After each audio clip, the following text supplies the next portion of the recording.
শুনতে পাবো। শুনতে গেলে মুখ বন্ধ রাখতে হয়, আর মুখ চললে শোনা যায় না। হ্যাঁ, কত কৃপা করেছো, কত কৃপা পেয়েছো। আমার অসুবিধাও হয় কথা বলে। হ্যাঁ বাবা, করো জোরে বলছো বাবা, শুধু দয়া করে একটু মুখটা সবাই যে যেখানে আছেন বন্ধ রাখবেন।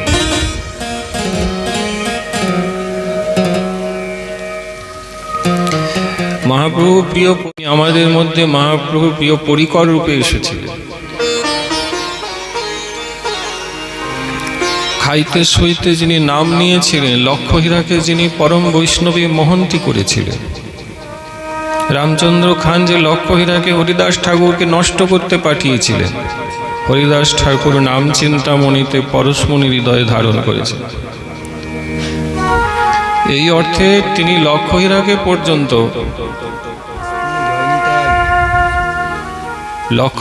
পর্যন্ত নষ্ট তো হলেন না, লক্ষ্যহীরাকেও তিনি পরম বৈষ্ণবী করে দিয়েছিলেন। সেই নামাচার্য হরিদাস ঠাকুরের কিন্তু এই আবির্ভাব তিথি। যিনি 22 বাজারে মার খেয়েও সর্ববদনে ভগবানের নাম উচ্চারণ করে জগৎবাসীকে জানিয়ে দিয়ে বলেছিলেন, খণ্ড খণ্ড হয়ে যদি দেহে যায় প্রাণ, তথাপি বদনে নামি ছাড়িব মধুর হরিনাম। সেই শ্রী হরিদাস ঠাকুরের আবির্ভাব তিথি, যাকে মহাপ্রভু সামনে রেখে এবং নিতাই চাঁদকে সামনে রেখে মহাপ্রভু বলেছিলেন, কি বলেছিলেন? যে শোনো শোনো নিত্যানন্দ, শোনো শোনো হরিদাস, সর্বত্র আমার আজ্ঞার করিহ প্রকাশ, যারে দেখিবে তারেই হরিনাম বলিবে, হরিনাম বিনে জীবে অন্য কথা না কহিবে। প্রভু কহে শোনো হরিদাস, বলো কৃষ্ণ, ভজ কৃষ্ণ, করো কৃষ্ণ নাম, অহর্নিশ শ্রীকৃষ্ণের চরণ তুমি করো। যাহার চরণে দুর্বা জল দিলে মাত্র,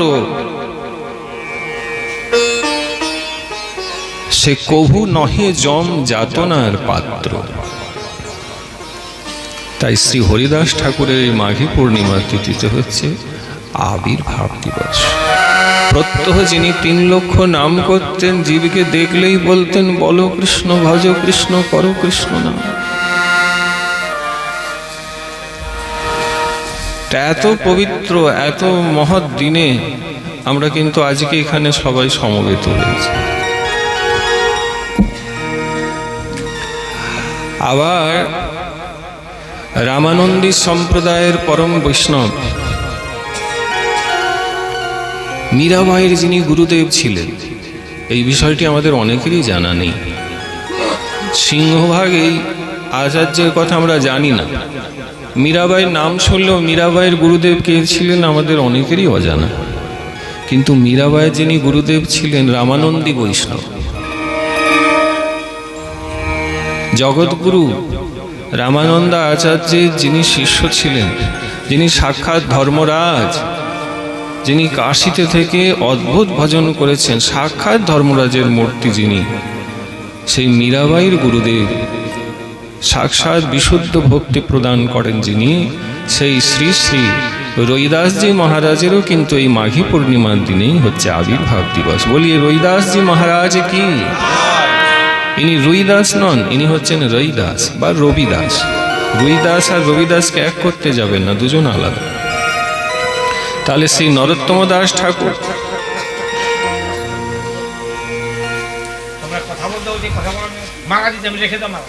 আমার তো কথাই শুনলেন না, কথা তো বলতে বারণ করলে, হাত জোড়ো করে বললে এখন কে বা শুনে, শাসন করলে বোধহয় শুনবেন। হাত জোড়ো করে সব জায়গায় কাজ হয় না, হলে তো ভালো হতো। দেখেন বাবা, কীর্তন একটা হয়, আরেকটা হচ্ছে ভাগবত পাঠ।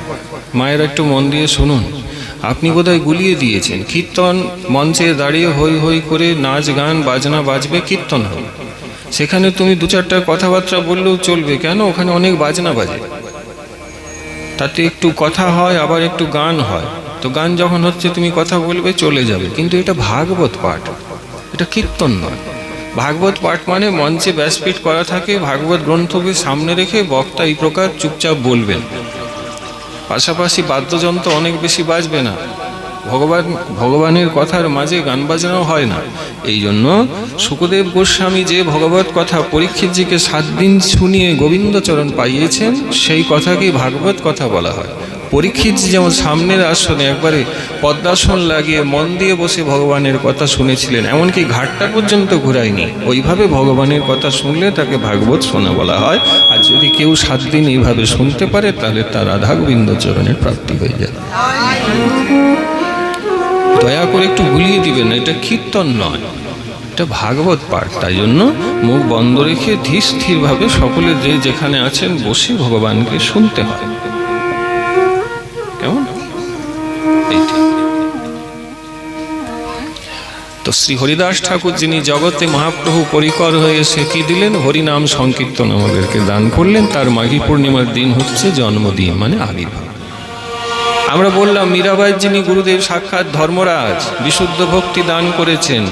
রামানন্দী পরম বৈষ্ণব শ্রী রবিদাসজি মহারাজেরও কিন্তু মাঘী পূর্ণিমার দিনে হচ্ছে আবির্ভাব। আর একজন থেকে গেল। আমরা বলতে চাইছি কত সুন্দর, কত শুদ্ধ, কত পবিত্র, কত মহান দিনে কিন্তু আমরা এখানে সকলে সমবেত হয়েছি।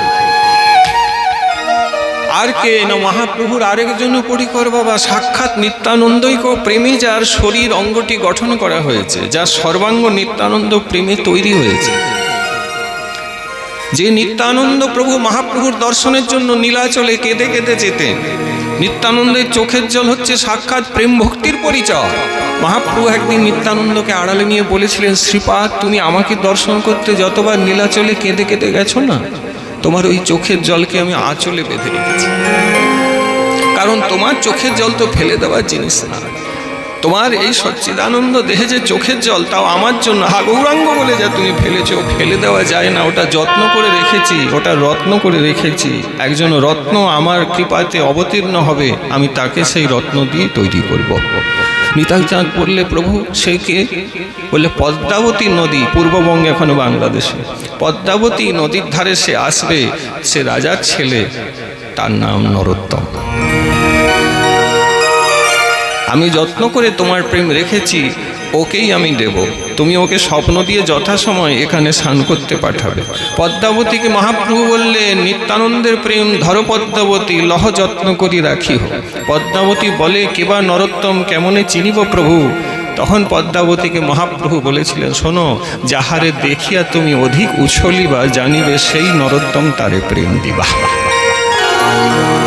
নিত্যানন্দ প্রভু সেই নরোত্তমকে স্বপ্ন দিয়ে বলেছিলেন, যাও তুমি পদ্মাবতীতে স্নান করে এসো। কেন আগে পরে বললেন স্নান করতে, তা তো নরোত্তম বুঝলেন না। আনন্দ হয়ে গেল, স্বপ্নে নিতাই চাঁদ দর্শন দিয়েছে, আনন্দ তো হবেই। পদ্মাবতীতে স্নান করলেন, পদ্মাবতী ঢেউ দিয়ে আজকে নরোত্তমকে নিজেই স্নান করিয়ে দিলেন। তবে সে জল আলাদা জল, আমরা যে জলে স্নান করি সে জলে পদ্মাবতী সেদিন স্নান করেনি। কোন জলে স্নান করিয়েছিলেন? না, নিত্যানন্দের অশ্রু প্রেমে স্নান করিয়েছিলেন। নরোত্তম দেখতে একটু শ্যামবর্ণ ছিল, মা যেই নিত্যানন্দের প্রেম ভক্তি অশ্রু জলে স্নান করালেন পদ্মাবতী, সঙ্গে সঙ্গে স্বর্ণবর্ণ হয়ে গেল। বাবার গর্ভের থেকে, মায়ের গর্ভের থেকে নরোত্তমের জন্ম, কিন্তু নিত্যানন্দ ওই প্রেমে তখন স্নান করে যখন উঠলেন, তাকে কে বা চিনবে? একেবারে তপ্ত কাঞ্চন মূর্তি।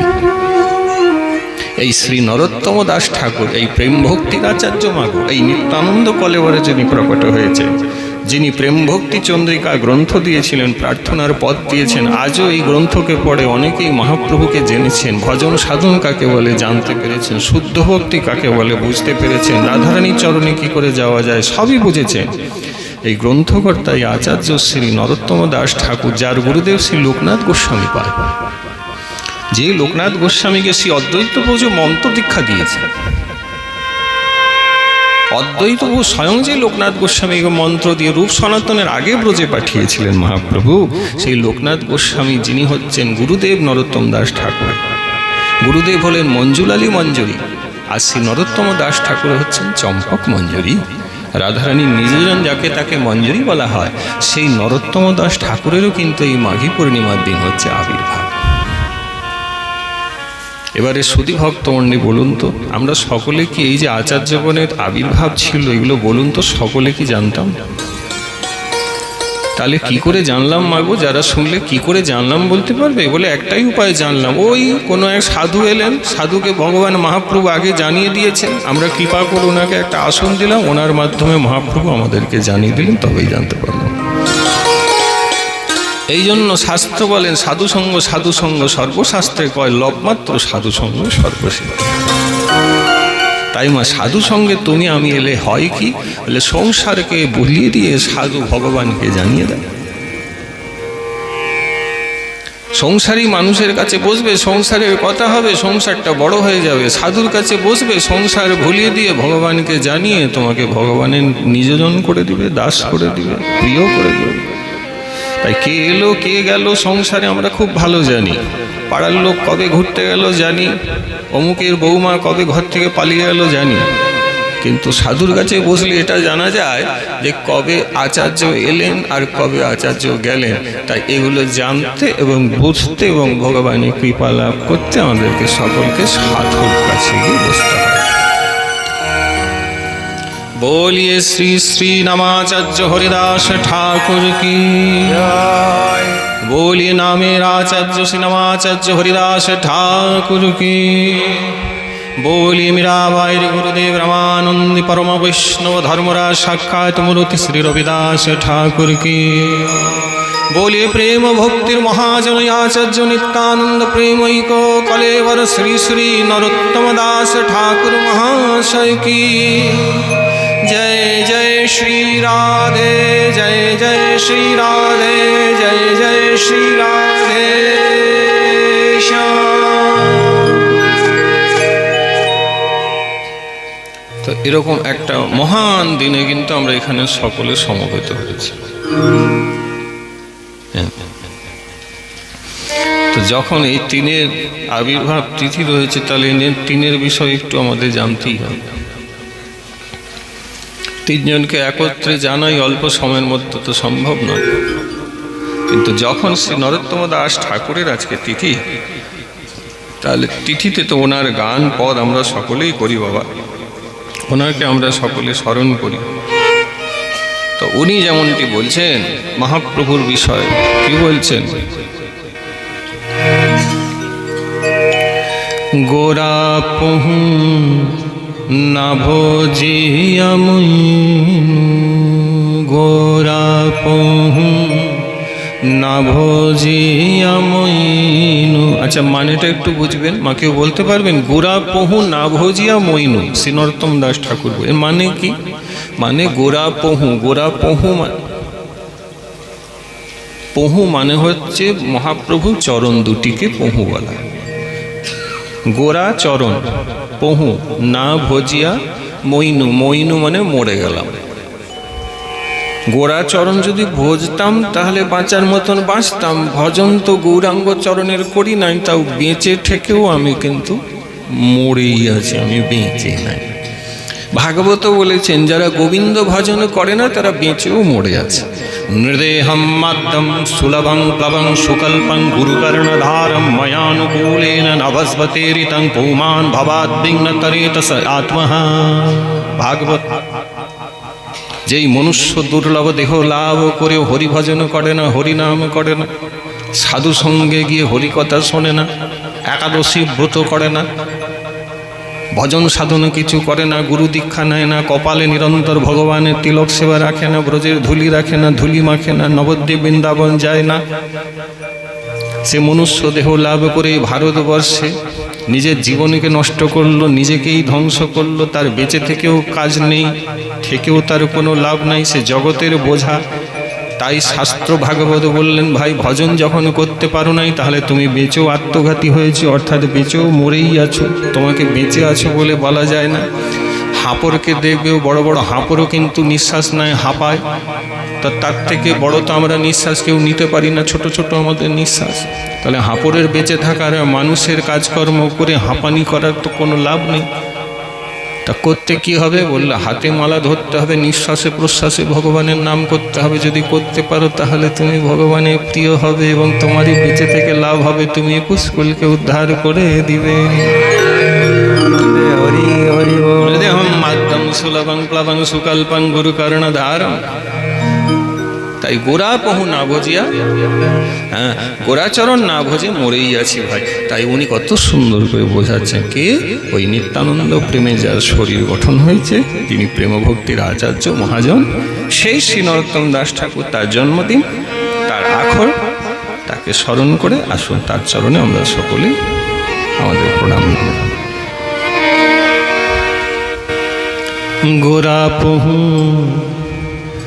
না ভজিয়া মইনু, গোরা পহু না ভজিয়া মইনু, গোরা পহু না ভজিয়া মইনু, গোরা পহু না ভজিয়া মইনু, প্রেম রতন ধন হেলায় হারাইনু, প্রেম তন ধন হেলায় হারাইনু, প্রেম রতন ধন হেলায় হারাইনু।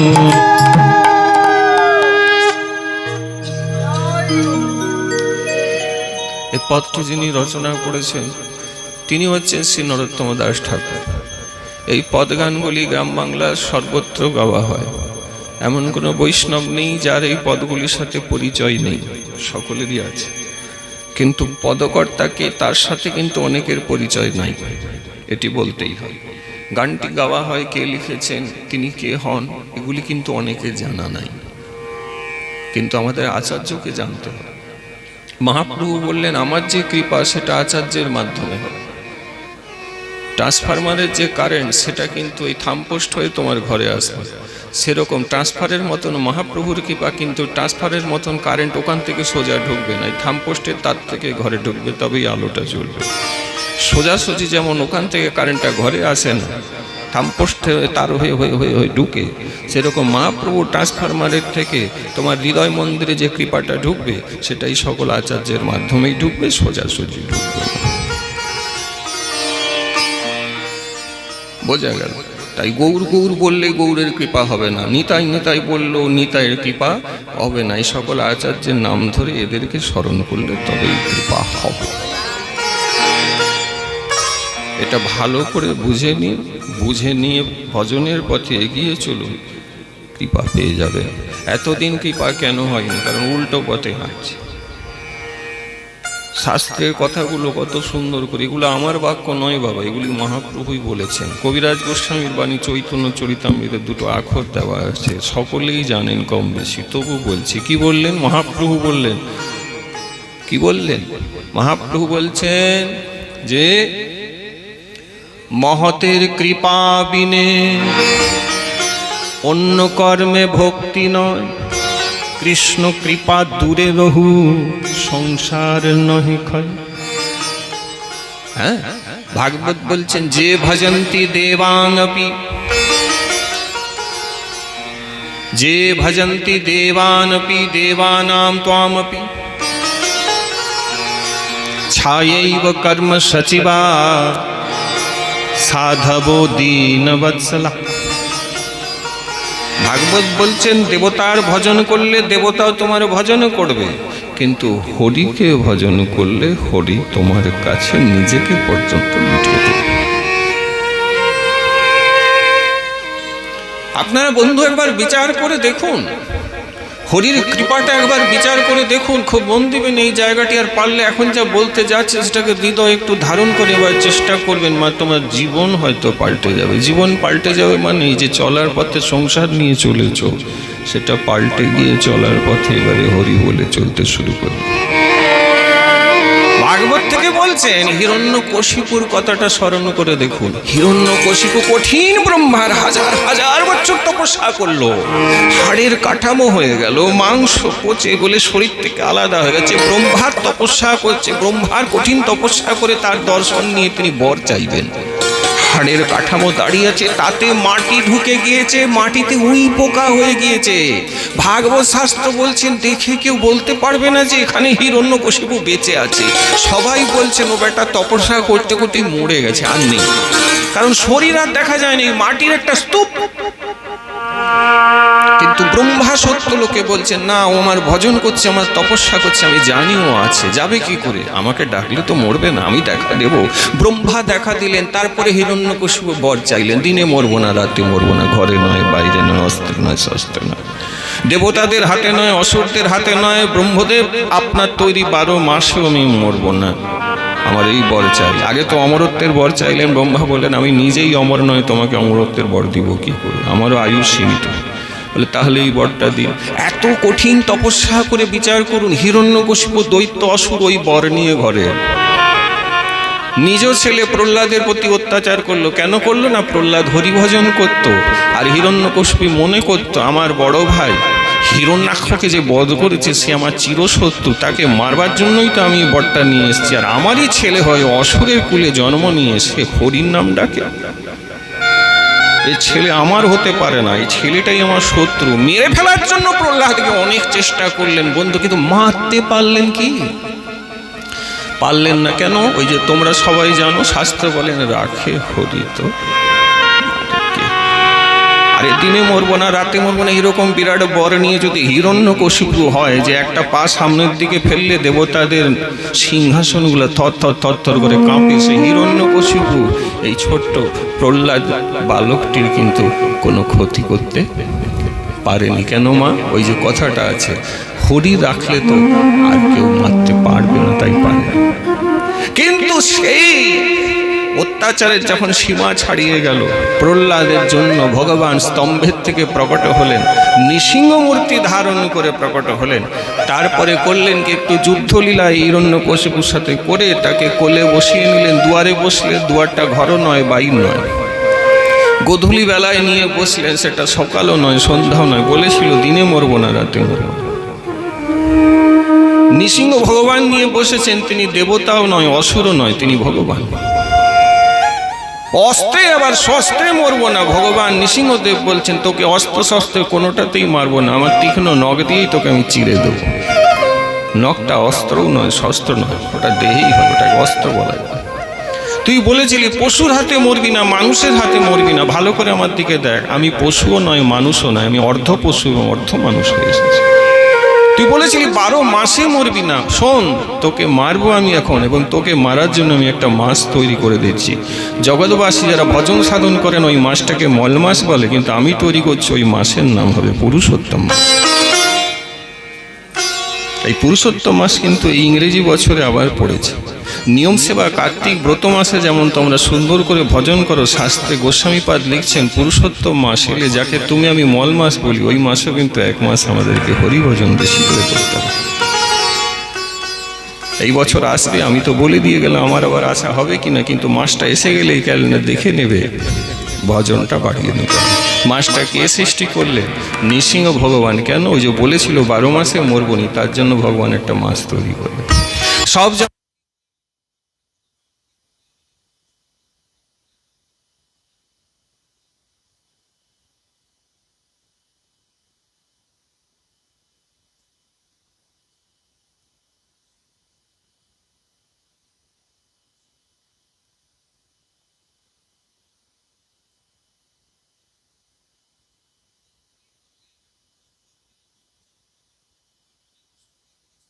আসল কথা এখনো রয়ে গেল। কোন কথাটা বলে? মা যে কঠিন কঠিন তপস্যা করে হাড়ের কাটাম হয়ে, তার মধ্যে মাটি ভিতরে উই পোকা ঢুকে গিয়েছে, এত তপস্যা করে ব্রহ্মার কাছে বর নিল, দিনে মরবো না, রাতে মরবো না, এত কঠিন যে তপস্যাটি করলো, তার ফলে তো হিরণ্যকশিপু উদ্ধার পর্যন্ত হতে পারে। কিন্তু যে ভগবানের প্রতি বিদ্বেষ করলো, হিংসা করলো, মেরে ফেলবো, কেটে ফেলবো, যে আমার দাদাকে মেরেছে এই বলে সারা জীবন হিংসা করলো, বিচার করে দেখুন সেই ভগবানই তো এসে কোলে বসিয়ে মেরে তাকে নিজের চরণে নিয়ে গেল। শাস্ত্র বলছেন ব্রহ্মার তপস্যা করে যা পেলেন না, হরির সাথে শত্রুতা করে তার থেকে অনেক বেশি পেয়ে গেলেন। এই জন্য ভক্তমণ্ডলী আমাদের করতে কি হবে? ভাগবতশাস্ত্র বলছেন হরি ছাড়া উপায় নাই, সবসময় হরির নাম করবে, হরির ভজন করবে। ব্রজবাসীরা বলেন এই জন্য হরি কা ভজন কর। বলি মাইওয়ালা একটু ওই বোর্ডটা ওখানে লড়ে গেছে, রেডি করে দাও। মাইওয়ালা কেউ আছে এখানে? মাইওয়ালা তো বসবে, ওখানে তো অনুষ্ঠানটা হচ্ছে। হরে কৃষ্ণ একটু করুন। হরে মাইক ঠিক করুন বাবা। হরে কৃষ্ণ বাবা এই বাবু একটু হরিনাম করুন। হরে কৃষ্ণ কৃষ্ণ কৃষ্ণ হরে হরে, হরে রাম রাম রাম হরে হরে, হরে কৃষ্ণ কৃষ্ণ কৃষ্ণ হরে হরে, হরে রাম রাম রাম হরে হরে, হরে কৃষ্ণ কৃষ্ণ কৃষ্ণ হরে হরে, হরে রাম রাম রাম হরে হরে, হরে কৃষ্ণ কৃষ্ণ কৃষ্ণ হরে হরে, হরে রাম রাম রাম হরে হরে, হরে কৃষ্ণ কৃষ্ণ কৃষ্ণ হরে হরে, হরে রাম রাম রাম হরে হরে, হরে কৃষ্ণ কৃষ্ণ কৃষ্ণ হরে হরে, হরে রাম রাম রাম হরে হরে, হরে কৃষ্ণ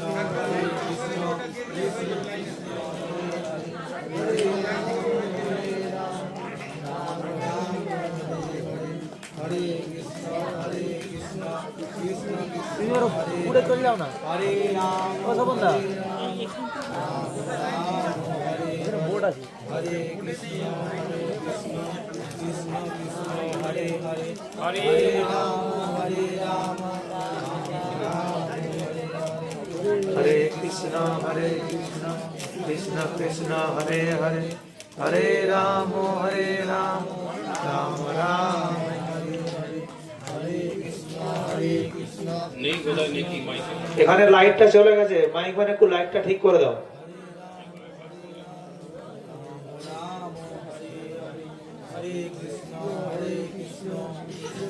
কেউ আছেন মাইকওয়ালা? আচ্ছা চলে গেছে তো আর কি করবো, চলে গেছে। ঠিক আছে বাবা, আরম্ভ করছেন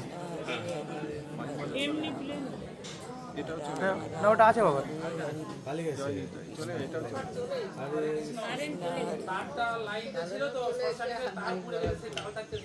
আচ্ছা ঠিক তারটা পড়ে গেছে, এসে গেছে তার এসে গেছে। ও আচ্ছা আচ্ছা, তার মানে বুঝতে পারছে ওই মহাপ্রভুই বলছে ট্রান্সফরমারের কাজ হবে না, মাইক্রোফোন লাগবে। ট্রান্সফরমারের কারেন্ট আছে, এখানে নেই। মহাজনের কি পাচ্ছে, এইটি মহাজন খেলা। তামা আমরা শ্রবণ করলাম কি না, হিরণ্যকশিপু যে ব্রহ্মার কাছে কঠিন তপস্যা করলো, সেই তপস্যায় তো সে উদ্ধারও হতে পারে না, কিন্তু হরি যখন নখ দিয়েছে তাকে মারলো, সেই হরি তো তাকে উদ্ধার করলো। তাই শাস্ত্র বলছেন অভিমান অহংকার করবেন না, অন্য দেবী দেবতার উপাসনা করবেন না, হরির উপাসনা করুন, নিরভিমান হয়ে হরিনাম গ্রহণ করুন, নিশ্চিন্ত থাকুন। প্রহ্লাদের প্রার্থনার আগে 21 কুলকে যেমন উদ্ধার করলেন, তুমি হরি বলে যদি হরিকে ডাকো, তা হরি তোমাকে পরিচলনে কিন্তু শর্ত আছে মাগো, গলায় তুলসীর মালা পরবে, ডিজাইন মালা পরবে না।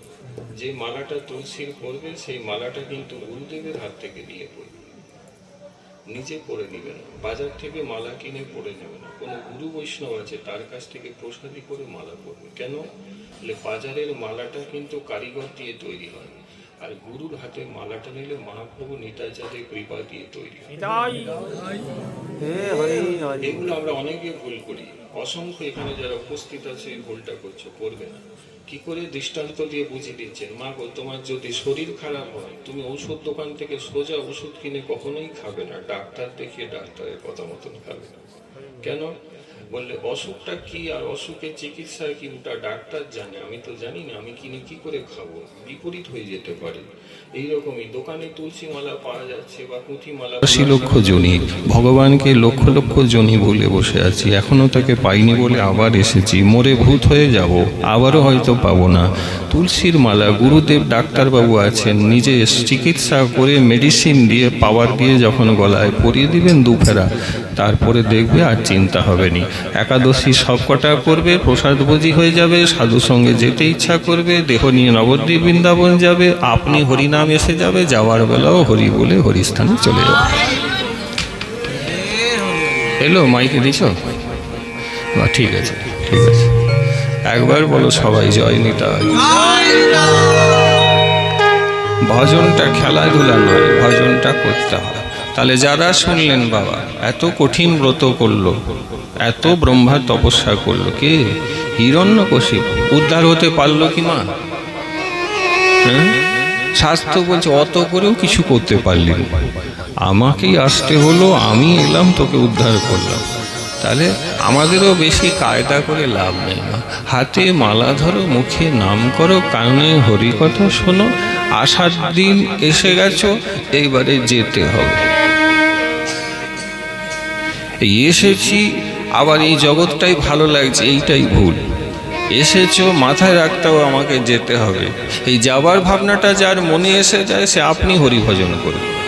আর যার যাবার ভাবনাটা মনে আসেনি সে ভাবছে এখনো মস্তি ফুর্তি সংসারে অনেক কিছু আমার করার আছে, আমি করবো, আমি যাবো কেন? ওদিকে কাল হাসছে, বললে তুই বললে হবে, তো টাইম হয়ে গেছে, আমি জানি।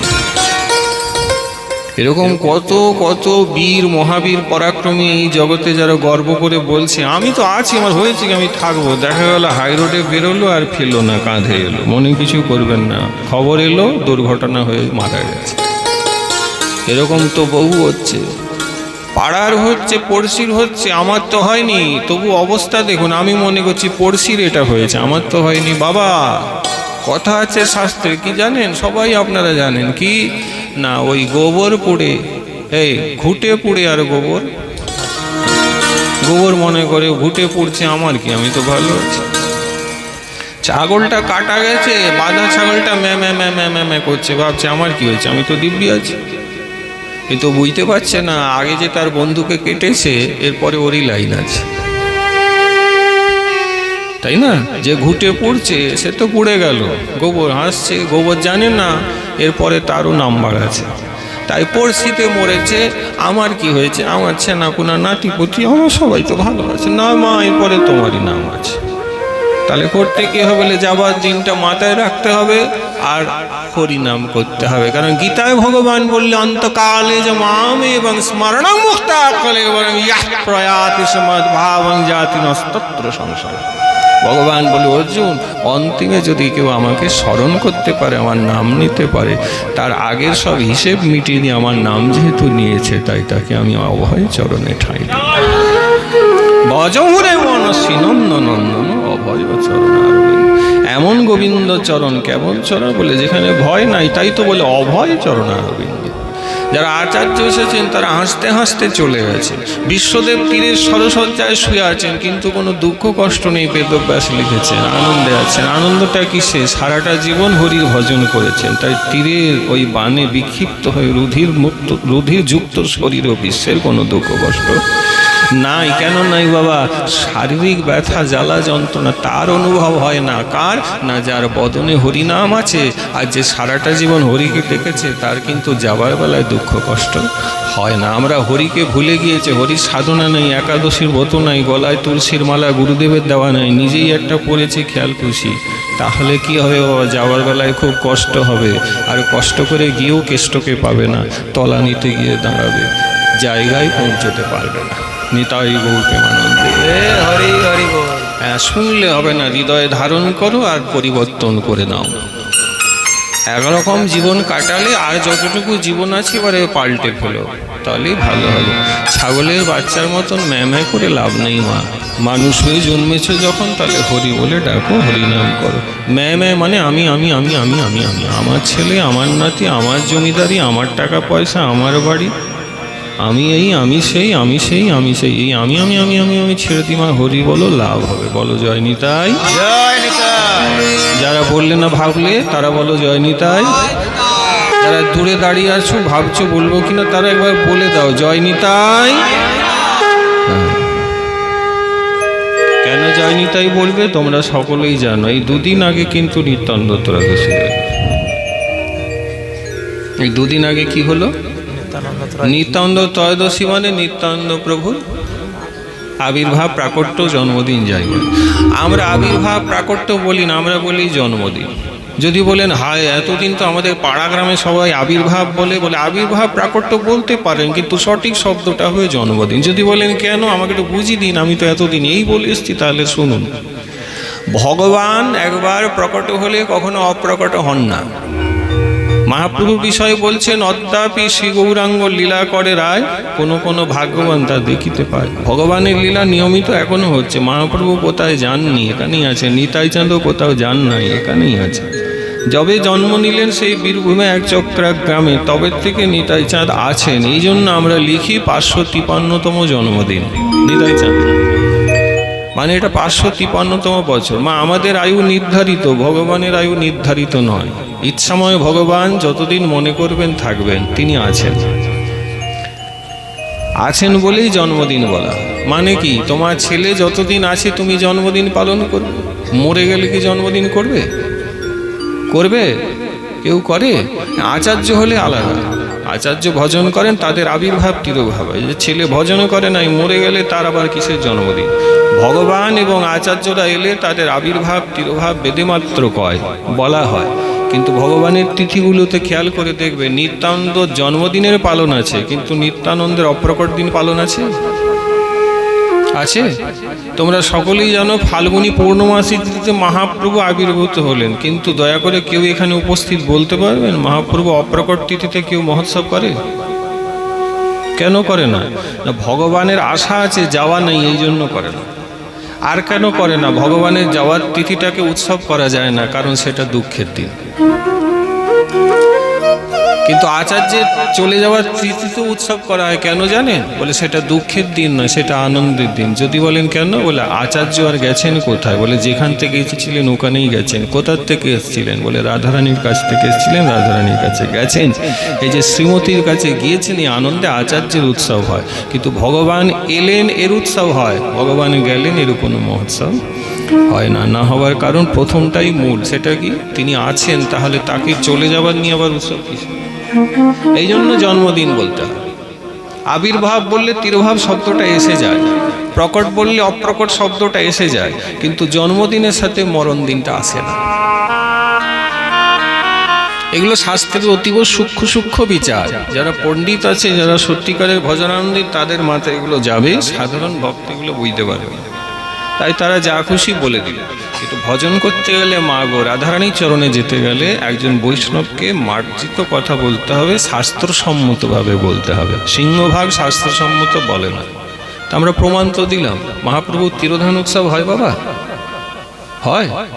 গোবিন্দের তিরোধান উৎসব করেন, সবাই তো জানেন গোবিন্দ 125 বছর লীলা করেছেন। তার মানে 125 বছর পরে গোলকে তো গেছেন, ভাগবতে লেখা আছে। তাহলে গোবিন্দের তিরোধান উৎসব কেউ করে? কি করে? জন্মাষ্টমী করে, রাধাষ্টমী করে। রাধারানী চলে যাওয়ার তিথিতে কি উৎসব করে? ওগুলা করতে নাই। তো কেন করছেন? আছেন তো, তার আবার চলে যাওয়ার কিসে? তা নিতাই চাঁদ আছেন, তাই জন্মদিন। আবির্ভাব না, প্রাকট্য নয়, জন্মদিন। ব্রজবাসীর এগুলো ভাব, ব্রজবাসীদের ভাব নয় তো ভজন। আরাধ্য ভগবান ব্রজেশ তনয় তদ্ধাম বৃন্দাবন রম্য কাচিদ উপাসনা যা ব্রজবধূ বর্গেণ কল্পিতা শ্রীমদ ভাগবতম প্রমাণমলং প্রেম পুমার্ত মহার্ষি চৈতন্য মহাপ্রভুর মদমিতম তত্রাদরণ পরাঃ। শাস্ত্র আমাদের বিশ্বনাথ চক্রবর্তী পাল বললেন, আমাদের ভজন হচ্ছে বৃন্দাবনীয় ভজন। আর বৃন্দাবনে গোবিন্দকে ব্রজবাসীরা এটাই বলেন, তুমি তো আছো, তোমার জন্মদিন করব, তোমার চলে যাবার দিন আমরা জীবনে ধরব। আমাদের অনেক কিন্তু ভজন করতে গিয়ে ভুল ভাল হচ্ছে। বলো জয় নিতাই, জয় নিতাই। জন্মদিন ধরতে। তাই মাঝে কথা বলছিলাম, নিত্যানন্দ প্রভু মহাপ্রভু আবির্ভাব ফাল্গুনী পৌর্ণমাসী, নিত্যানন্দ আবির্ভাব মাঘী শুক্লা ত্রয়োদশী। সর্বমঙ্গলময় তিথি এই দুইজন, এই দুই তিথির করিলে সেবন। ভববন্ধ ছুটে ভাই পায় কৃষ্ণের চরণ। ঈশ্বরেরও তিথিরও যেই মত মহিমা, বৈষ্ণবেরও তিথিরও জানিবে হয় সেই সীমা। ঈশ্বরের জন্মতিথি করিলে পালন, খণ্ডে অবিদ্যা বৃদ্ধি পায় শ্রীকৃষ্ণের চরণ। যদি বলেন এই আবির্ভাব তিরোভাব যে বলছেন এগুলো শুনে আর এগুলো জেনে কি হবে? শাস্ত্র বলছেন যদি এই তিথি কেউ পালন করে, যদি এই তিথিকে কেউ স্মরণ করে, তো শাস্ত্র বলছেন তার অবিদ্যা বন্ধনটা চলে যাবে। অবিদ্যাটা কি? আমরা যে গোবিন্দ ভুলেছি, এইটা অবিদ্যা। গোবিন্দ ভুলেছি বলে কি করেছি? যে আপন তাকে ভুলে পর করেছি। আর যে পর মানে এই সংসার, আত্মীয় স্বজন, কুটুম্ব, এরা আমার নয়, এদেরকে আপন করে নিয়েছে। এর নাম অবিদ্যা। বুঝতে পারছেন বাবা অবিদ্যা কাকে বলে? অবিদ্যা মানে something which is not yours. You accepted as if that is yours. And someone who is absolute yours, you rejected him. That is অবিদ্যা। বাংলায় যে তোমার ভগবান শ্রীকৃষ্ণ, তাকে যে ভুলে গিয়েছো, আর যে তোমার নয় এই সংসার, তাকে যে নিজের করে নিয়েছো, এরই নাম অবিদ্যা। এটা অসুখ। This is a disease, মানে এটা অসুখ। মাগো অসুখ বলতে আমরা দেহের অসুখ বুঝি। এটাই তো সমস্যা। আমাদের দেহের ভিতরে একটা অসুখ আছে। সেটা কি? কৃষ্ণকে ভুলেছি, এইটা অসুখ। কৃষ্ণ বলেছি। কবিরাজ গোস্বামী পাদ বলেন কৃষ্ণ ভুলি যেই জীব অনাদি বহির্মুখ, অতএব মায়া তারে দেয় সংসার আদি দুঃখ। দণ্ডজনে রাজা যেন নদীতে চুবায়, কবু স্বর্গে উঠায়, কবু নরকে ডুবায়। অসুখটা হচ্ছে কৃষ্ণ বিস্মৃতি, ভগবানকে ভুলেছি। সাধু করেন কি হরিকথার মাধ্যমে ভুলে যাওয়া গোবিন্দকে আবার আমাদেরকে মনে করিয়ে দেয়। এই জন্য বর্তমানে আমরা যেখানে সমবেত হয়েছি, আমাদের কিন্তু চিকিৎসা চলছে। চিকিৎসা চলছে। ডাক্তারবাবু দেখবেন যদি কারোর অপারেশন করে 2-2.5 ঘন্টা টাইম লাগে। তার প্রেশার মাপঝোপ করে, তাকে আগে ওষুধপত্র দেয়, হাসপাতালে ভর্তি করে, দিনক্ষণ দেখে, শরীরের অবস্থা দেখে, তারপরে তাকে অপারেশন থিয়েটারে নিয়ে যায়। তারপরে অপারেশন থিয়েটারে একটু টাইম লাগে, 2-2.5 ঘন্টা তো একটা অপারেশন লেগেই যায়। সেরকম আমাদেরও অনেক অসুখ ছিল, সব ছেড়ে মহাপ্রভু আজকে কৃপা হয়ে গেল, মাঘী পূর্ণা অবলম্বনে আমরা এই হাসপাতালে এসেছি। আমাদের এটা হাসপাতাল, এখানে আমাদের দেহের নয় মনের চিকিৎসা চলছে। দেহের চিকিৎসা তো ওই হাসপাতালে হবে। মনে যে গোলমাল আছে, ভজন নেই, সাধন নেই, নামে রুচি নেই, হরিকথায় মন নেই, প্রসাদ ভোজি হতে পারিনি, সাধুগুরু বৈষ্ণবের সম্মান নেই, ঘর আছে ঘরে হরিকথা নাই, ঘর আছে বৈষ্ণবের পায়ের ধুলি পড়ে না। বৈষ্ণব সেবা আমি করতে জানি না। আমি সনাতন হিন্দু ধর্মে জন্ম নিয়েছি, কিন্তু হরিনাম হরিভজন এখনো করতে পারিনি। লোকে বললে বলি, এখন দেরি আছে। এখন এখানেই দেখে নিন, মন খারাপ করবেন না। এখানে কি অল্প বয়সী কেউ নাই, সব বয়স্করা আছেন, বেশ কিছু মায়েরা আছেন। কম বয়সী তো এখানে কেউ নেই। কেন বলে? অল্প বয়সীরা এখন পড়াশোনা করছে, ওদের এখন অন্য কাজ আছে। এই যে মায়া, এই মায়া যে আমাদেরকে এত বড় করে ধরেছে, এই চিকিৎসা করতে, মনের অসুস্থতা সারাতে আমরা কিন্তু এই হাসপাতালে বসেছি। ওই হাসপাতালে ডাক্তার থাকে, এই হাসপাতালে গোবিন্দ বসে আছে। ওই অপারেশন থিয়েটার, ওই ডাক্তার 2 ঘন্টা সময় নিয়ে অপারেশন করে যাই হোক রোগটা সারিয়ে দেয়। এখানে গোবিন্দ বসে আছেন ডাক্তার রূপে, গ্রন্থ ভাগবত রূপে। তিনিও বলছেন 2 ঘন্টা ভাই মন দিয়ে বস, তোর যে অসুখটা আছে আজকে আমি ভালো করে সারিয়ে দেব। তবে অসুখ সারাবার এটা না বললে হয় না, মন দেবেন। অসুখ তো তিনি এখনই সারিয়ে দিবেন, সেরেও যাবে। যারা আছেন প্রত্যেকে সেরে যাবে। কিন্তু দেখবেন যার অপারেশন হয়ে যায়, তারপরে যখন নর্মাল বেডে নিয়ে আসে ডাক্তার, কিন্তু তার বাড়ির লোককে কি বলে? আগের মতন কিন্তু এখন আর থাকা যাবে না, বলে কি না? আগে ওইটা খেত, সেটা খেত, এখন আর ওইগুলো খাওয়া যাবে না, বলে কি না? কারণ শরীরে ব্যাধি ধরা পড়েছে, সারিয়েছি। যেমন আমি বলবো সেরকম এখন যদি চলে তাহলে ভালো থাকবে, আর যদি না মানে তাহলে অপারেশন করেও কোনো লাভ হবে না। কথাটা বুঝলে? এরকম এখানেও আপনার আমার চিকিৎসা হয়ে যাচ্ছে বাবা। সেরে যাব, কিন্তু সেরে যাওয়ার পরে যে নিয়মগুলি ডাক্তার গোবিন্দ বলছেন সেটা মানতে হবে। মানে কি, ভাগবত পাঠের পরে আপনাকে সবাইকে কিন্তু নিয়ম করে একাদশী করতে হবে, ফেলা যাবে না। গলায় গুরুদেবের দেওয়া তুলসীর মালা পরতে হবে, বাজার থেকে কিনে নিজে গলায় ধারণ করা যাবে না। প্রসাদ ভোজি হতে হবে, জীব হত্যা করে কড়াই রান্না করে আর রান্না করে খাওয়া যাবে না। সাধু গুরু বৈষ্ণব দেখলেই গড় করবেন, প্রণাম করবেন, ভাগবত দেখলে প্রণাম করবেন, বাড়িতেও গ্রন্থ পড়বেন। বাড়িটা করবেন যদি, ভগবান বলছেন একটা আমার জন্য মন্দির করবে। এগুলো যদি না করো তাহলে চিকিৎসা হয়েও লাভ নেই, মানে তুমি সারবে। আর এটাই হয়, আমরা এখানে অনেকে নিমন্ত্রিত হিসাবে এসে গেছি, মিলিয়ে দেখবেন, কথাটা ভুল হলে আমাকে পরে বলবেন। বাড়িতে অনুষ্ঠান হচ্ছে, মন্দিরের দিন ধরা হয়েছে, ডাকা হয়েছে, একটু পাঠ হবে, তোমরা এই মনে করেই অনেকে চলে এসছে, বলে যাই একটু পাঠ হবে শুনে নেবো, আর একটু খাওয়ান দাওয়ান হবে, খেয়ে ঘরে চলে আসবো। চিকিৎসা করতে আমরা এখানে অনেকেই আসি, নিমন্ত্রণ রক্ষা করতে। মনে কিছু করবেন না, পাড়ার হয় ডেকেছে, মন্দিরের দিন ধরা, আমার দিন ধরা হলে আমি ডাকি, ওর হয়েছে ও ডেকেছে, গিয়েছে এই পর্যন্ত, খেয়ে দিয়ে ঘরে চলে যাবো। আমি কি চিকিৎসা করতে গেছি?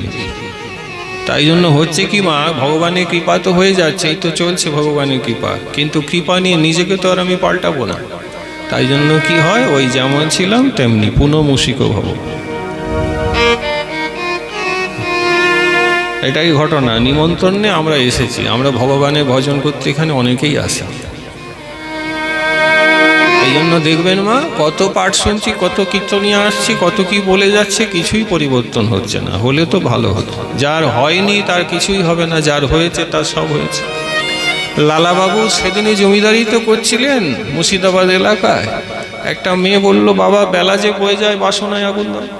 ওইটুকু কথা শুনে লালাবাবু বুঝলেন, আমারও অনেক বেলা বয়ে গেছে, এখনো তো আমি বিষয় বাসনায় আগুন দেই নাই। ওইটুকু কথাই কিন্তু লালাবাবুর মনের পরিবর্তন হয়ে গেল। হলো কি, জমিদারি ছেড়ে ভগবানের দাস হয়ে বৃন্দাবনে চলে গেল। আজকে লালাবাবুর মন্দির বৃন্দাবনে দেখে আসবেন, ব্রজবাসীদেরকে বলবেন রাধা কৃষ্ণ চন্দ্রিমা মন্দির যাব, ওরা বলবে মন্দির জানি না। তারপরে ঘুরিয়ে বলুন লালাবাবুর মন্দির যাবো, বললেন এটা তো আগে বলতে পারতেন, এটা তো আমরা জানি। মানে কৃষ্ণচন্দ্রিমা ভগবান কি করলেন মন্দিরে, বলে ভক্তকে বড় করে দিয়ে নিজেকে ছোট করে রেখেছে। আজও চলে যান, 26 সাল ইংরেজি চলছে, ব্রজবাসীকে বলবেন লালাবাবুর ঠাকুর হচ্ছেন রাধা কৃষ্ণ চন্দ্রিমা। গিয়ে ব্রজবাসীকে বলবেন, টোটোওয়ালাকে বলবেন যাবো, বলবে মন্দির জানি না। এই লীলা কে করছেন? রাধারানী করছেন। বলে ভক্তকে বড় করে রেখেছে, ভক্তের নামটা বল ঠিক পৌঁছে দিবে, আর আমার নাম বললে জানতে পারবে না। দেখুন সেই জমিদার যে জমিদারি করতে, একটা কথাই পরিবর্তন হয়ে গেল। 26 সালেও লালাবাবুর মন্দির যাচ্ছে। কত জমিদার এলো গেল, কেউ তাদের খোঁজ রাখে না। লালাবাবুর খোঁজ কেন রাখছি? ব্যাসপেট থেকে তার কেন নাম হচ্ছে বাবা? এই জন্য হচ্ছে, একটা উপদেশ পালন করে বৃন্দাবনে গিয়ে ভজন করেছে। আমাদের এখানে বসে এখন শত শত উপদেশ ভাগবত করছে, আমাদের সমস্যা কি? আমরা একটা উপদেশ গ্রহণ করবই না। আমরা শুধু শুনতে এসেছি, আমরা কিছু গ্রহণ করতে আসিনি বলে মা আমাদের ঘর সংসার ছাড়লো না, আমাদের মনটা বৃন্দাবন হলো না। আমাদের মরে যাওয়ার পরে আমাদের নাম আর কেউ নেবে না, আমাদের নামে কোনো বৃন্দাবনে মন্দিরও হবে না। এই জন্য হবে না, কারণ আমাদের ভজন করার তো কোনো ইচ্ছেই নেই। আমরা শুধু এসেছি, আমরা ভজন করতে এখানে কেউ আসিনি। এইটাই সমস্যা। যদি বলেন আমাকে কি বারণ করা আছে, বলেন না, ভজনে তো কারো বারণ নেই, হরিনাম করায় তো কোনো নিষেধ নেই, হাতে মালা নিয়ে হরিনাম জপ করায় তো কারোর নিষেধ নেই বাবা। ভগবানের কথাই কান দিয়ে শুনতে তো কেউ নিষেধ করে না। সিনেমা হলে একটা সিনেমা দেখতে গেলে কাউন্টারে টিকিট কাটতে হবে। মাঠে একটা ভালো খেলা হচ্ছে স্টেডিয়ামে দেখতে গেলেও কিন্তু ঢুকতে গেলে আপনাকে পয়সা দিয়ে, টাকা দিয়ে টিকিট কিনতে হবে। আপনি বলুন তো, এই যে ঢুকে গিয়ে বসে পড়লে এখানে কোনো টিকিট লেগেছে নাকি? তবু তো আসেন না।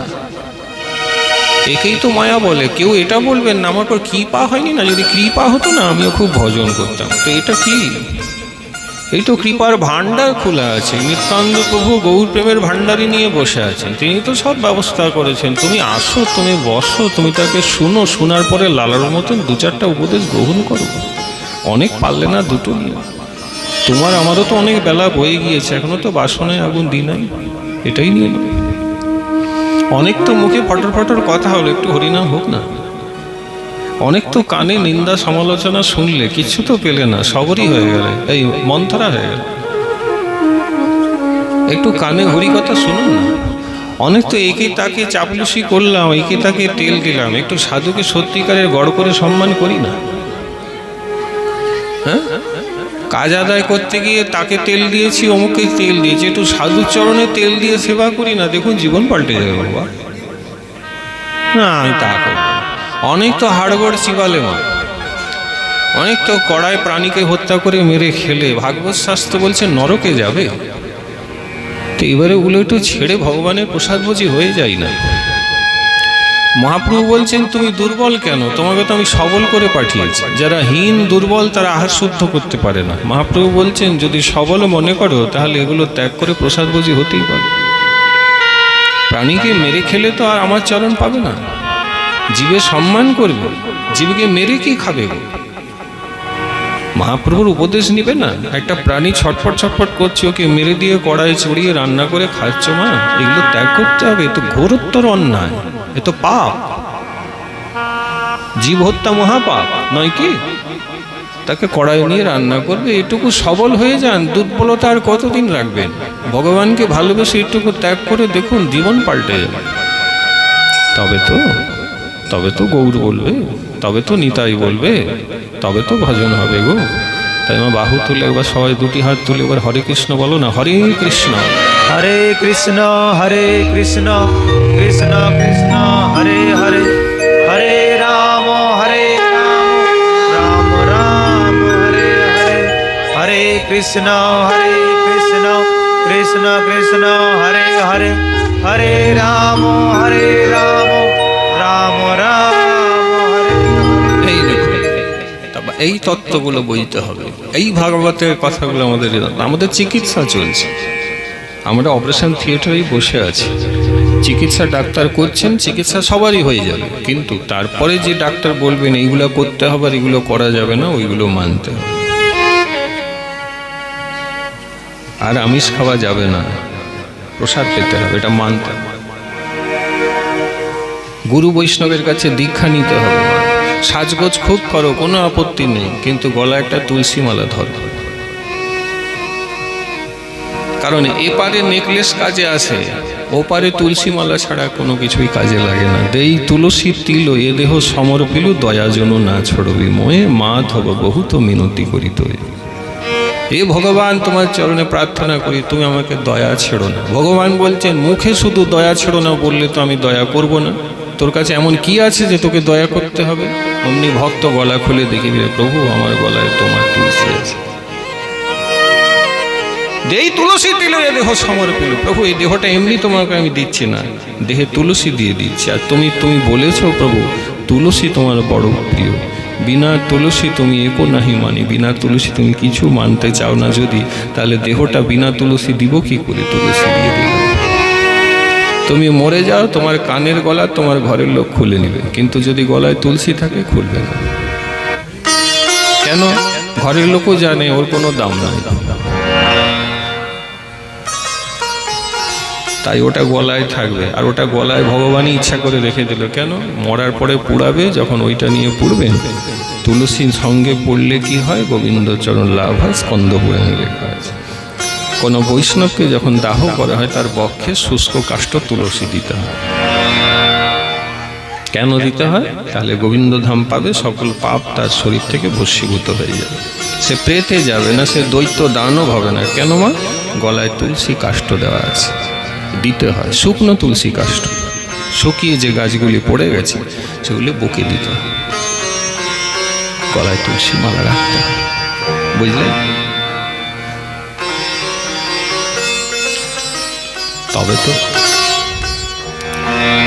তবে তো হবে।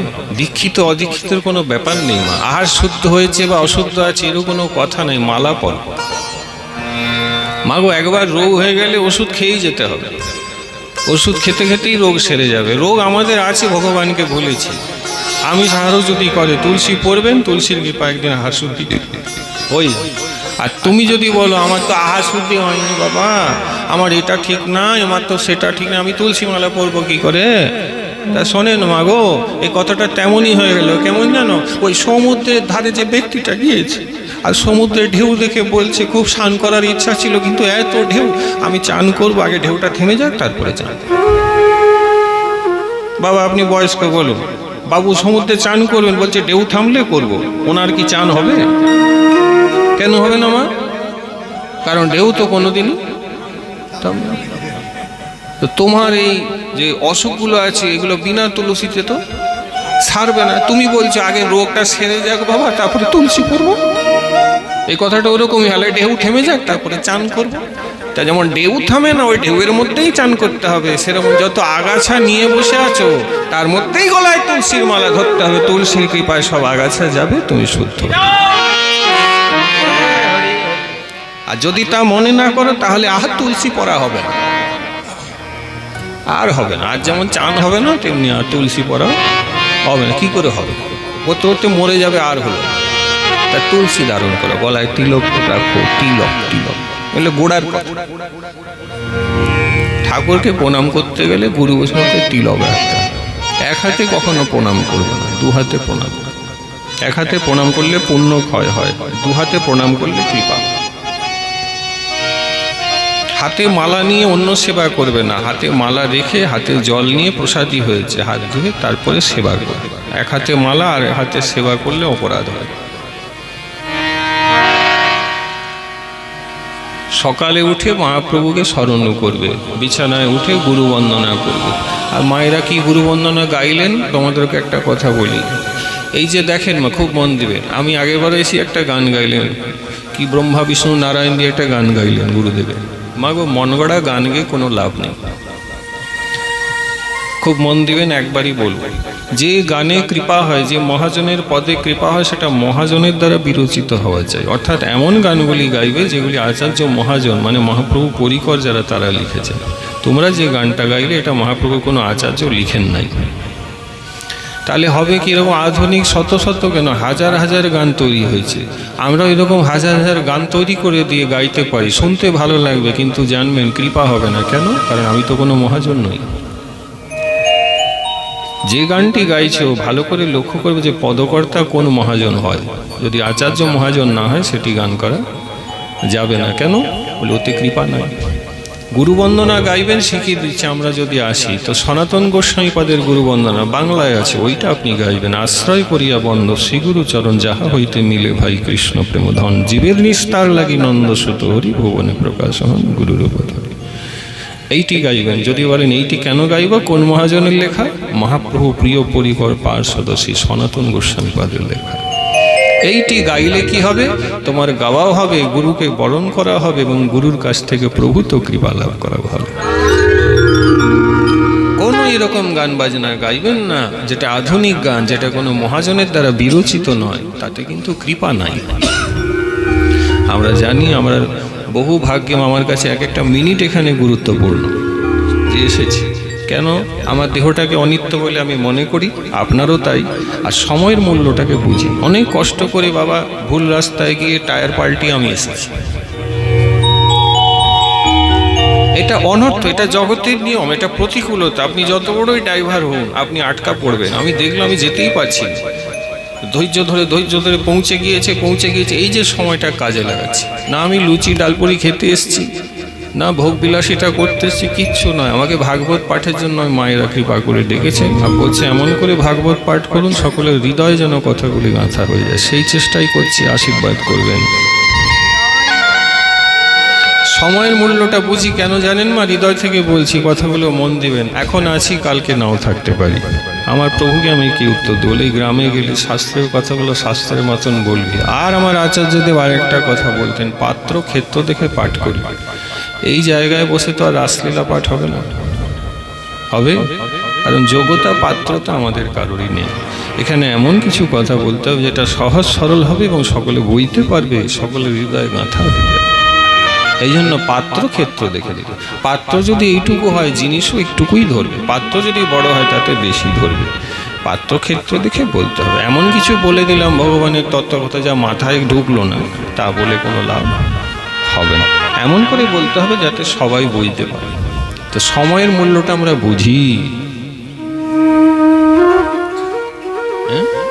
সময়ের মূল্যটা বুঝি। মাগো আর একটু এগিয়ে যাও, তো এই যে শ্রী নরোত্তম দাস ঠাকুর উনি তো বললেন, গোরাপদ নাবজিয়া মইনু প্রেম রতন ধন হেলায় হারাই, অধনে যতন করি ধন ত্যাগিনু, গৌর কীর্তন রসে মগ্ন নহিনু।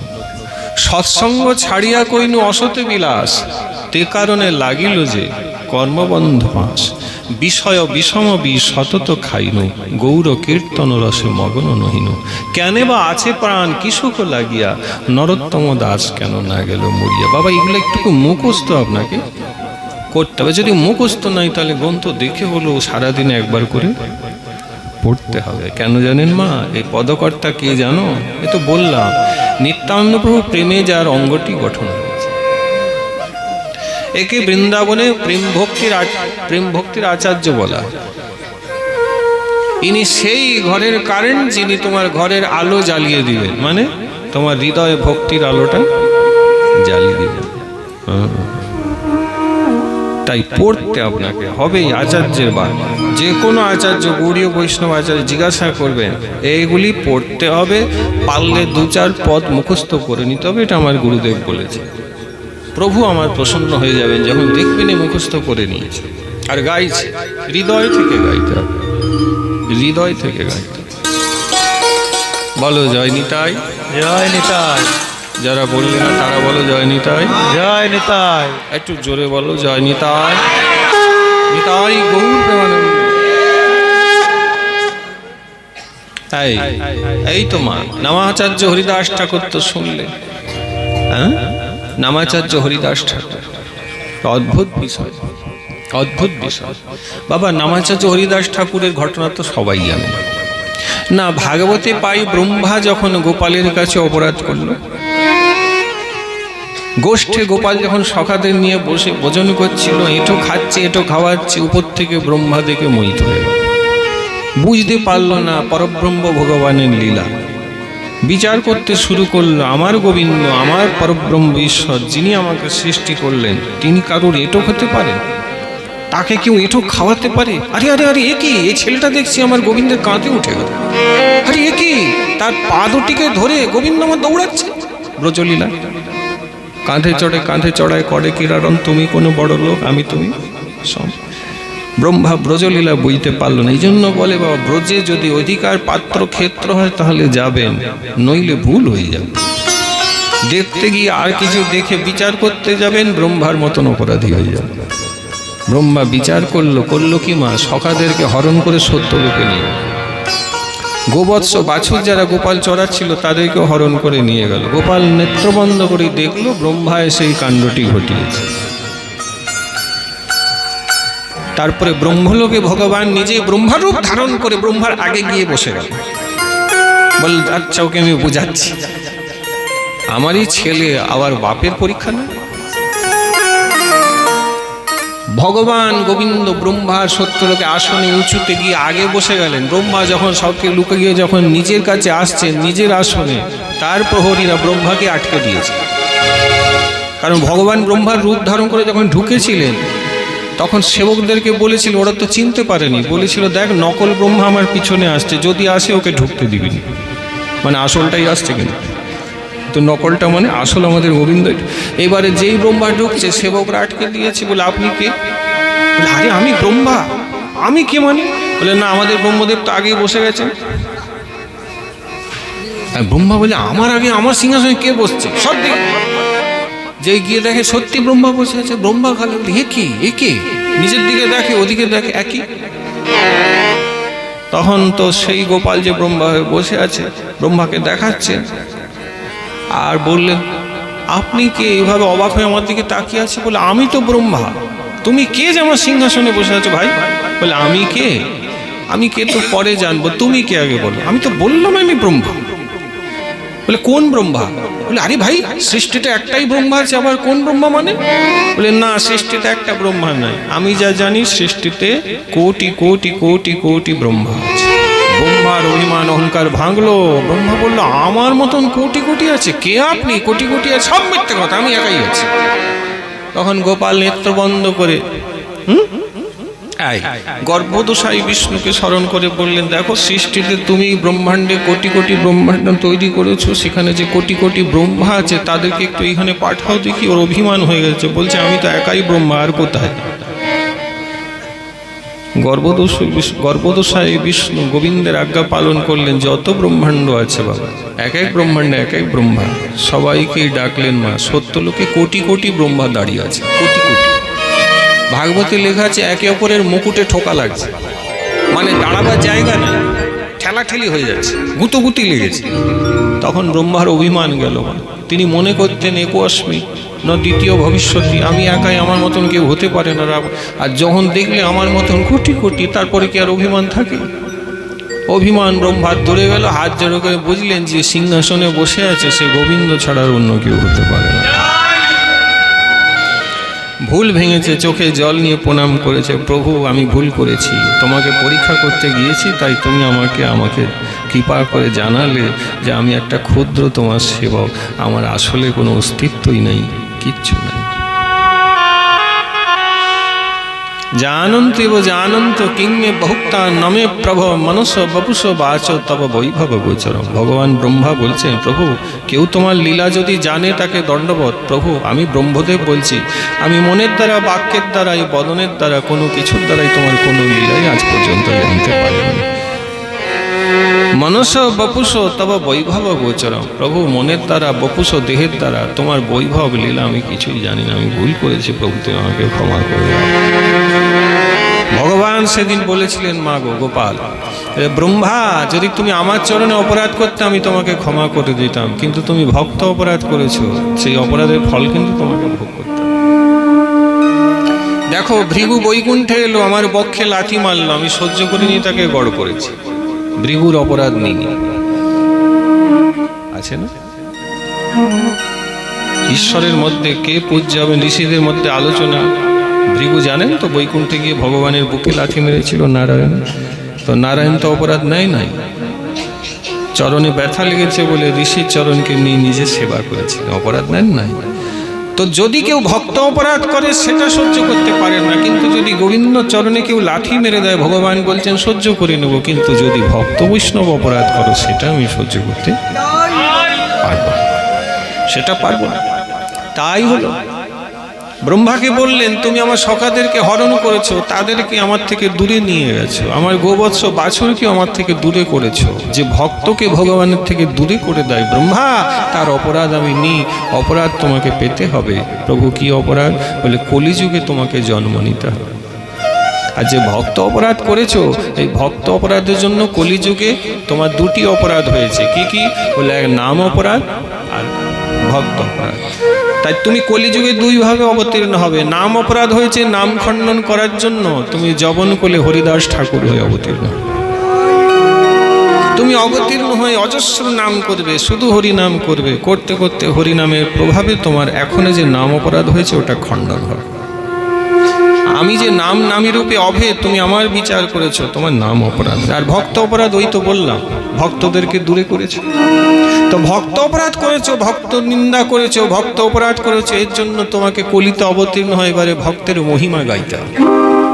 কারণ মহাপ্রভু বলেছেন, যেই মুখে তুমি করিয়াছো বৈষ্ণব নিন্দন, সেই বদনে এবে তুমি করো বৈষ্ণব বন্দন। এইটাই নিয়ম। যেই জিহ্বা দিয়ে বৈষ্ণব নিন্দা করেছো, যিনি বৈষ্ণব হন, যে জিহ্বায় যার নিন্দা করেছো, ওই জিহ্বা দিয়ে এবারে সেই বৈষ্ণবের বন্দনা করতে হবে। খুব জ্বর হয়েছে, পিত্ত চড়া, জিভটা এমন তেতো হয়ে গেছে, খাবার ভালো লাগছে না, ডাক্তার বলছেন মিছরি খাওয়াতে হবে। তুমি মিছরি মুখে দিলে তোমার তেতো এত জিভ যে মিছরিও ভালো লাগছে না। ডাক্তার বলেন খেতে খেতে, মিছরি খেতে খেতে খেতে খেতেই যখন পিত্ত চড়াটা কমবে তখন জিহ্বাটা মিষ্টি হবে। মিছরি ভালোই আছে, মিষ্টি তেতো নয়, খেতে থাকো বাবু, খেতে থাকো, এক সময় দেখবে মিছরিটা মিষ্টি লাগবে। এই প্রকার মাগো, যে জিভে তুমি বৈষ্ণব নিন্দা করেছো, ওই জিভেই কিন্তু তোমাকে বৈষ্ণবের বন্দনা করতে হবে। তো হরিদাস ঠাকুর রূপে তিনি নাম কীর্তন করলেন, ব্রহ্মার নাম অপরাধ খণ্ডন করলেন মা। আর যে ভক্তদেরকে নিয়ে চলে গেছিলেন সত্যলোকে, সেই ব্রহ্মা কিন্তু কলিযুগে নাভা গোস্বামী রূপে অবতীর্ণ। নাভা গোস্বামী রূপে করলেন কি ব্রহ্মা? সকল ভক্তের মহিমা গাইলেন। এই যে ভক্তমাল গ্রন্থ শুধু ভক্তমণ্ডলী শুনেছেন তো? ভক্তমাল গ্রন্থ আমাদের আচার্যরা কি বলেছেন? যার আছে মনে বড় গোলমাল সে মন দিয়ে পড়ো। যার মনে খুব গোলমাল তাকে ভক্তমাল পড়তে। বাবা, ভক্তমালে ভক্তের চরিত্রগুলি লেখা আছে। রচনা করতে আচার্য কে? শ্রী শ্রী নাভা গোস্বামী।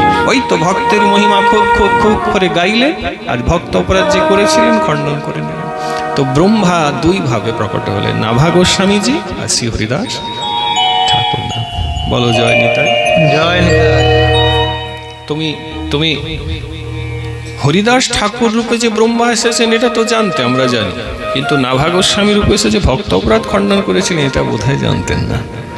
হ্যাঁ, আমরা জানি, ডাক্তার জানবে ঠিকই যে অসুখটা কোথায় আছে, জানতো, আমরা জানি। তাই জন্য কি করতে হবে? সাধু সঙ্গে আসতে। যে এসেছেন আপনার সার্থক হলো, সার্থক হয় ভজন, সাধু সঙ্গে অবিরত অজ্ঞান অবিদ্যা পড়া যায়। ভজন সার্থক হয়, ভজন ব্যর্থ হয় যদি নিজে একান্তে ঘরে বসে ভজন করো, ভজনটি ব্যর্থ হবে। সাধুর কাছে গিয়ে যদি বসো, শাস্ত্রকার বলছেন ভজনটা সার্থক হয়। একলা ভজন হয় না, গুরু বৈষ্ণবের কাছে বসলে তবে ভজন হয়। একলা পড়লে পড়াশোনা হয় না, মাস্টারের কাছে বসলে পড়াশোনা হয়, ঠিক কি না? তাহলে তো হবে না। এইগুলো আমাদেরকে বইতে হবে বাবা। মহাপ্রভু আমাদের বড় কৃপা করে, তাই অপরাধ করবে না। সেই নামাচার্য হরিদাস ঠাকুর জন্ম নিলেন, আর খুব খুব খুব করে করলেন কি? হরিনাম করলেন, বলেই দিলেন, খণ্ড খণ্ড হয়ে যদি দেহে যায় প্রাণ, তথাপি বদনে নামি ছাড়িব মধুর হরিনাম। আর একটু সময় আছে বোধহয় আমার কাছে, বলো জয় নিতাই। জয় নিতাই। হ্যাঁ, তো বাবা আরেকজনের আবির্ভাব, যার কথা কি বললাম, যিনি রামানন্দী রামানুজাচার্যের মন্ত্র শিষ্য ছিলেন, যার নাম ছিল শ্রী রবিদাস ঠাকুর। কি নাম ছিল? রবিদাস ঠাকুর। মীরাবাইয়ের নাম শুনেছো তো?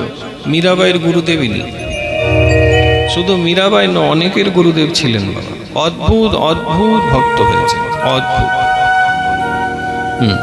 যেমন আমাদের মীরাবাইয়ের বিষয় বলছেন না, কি বলছেন আসুন একটু।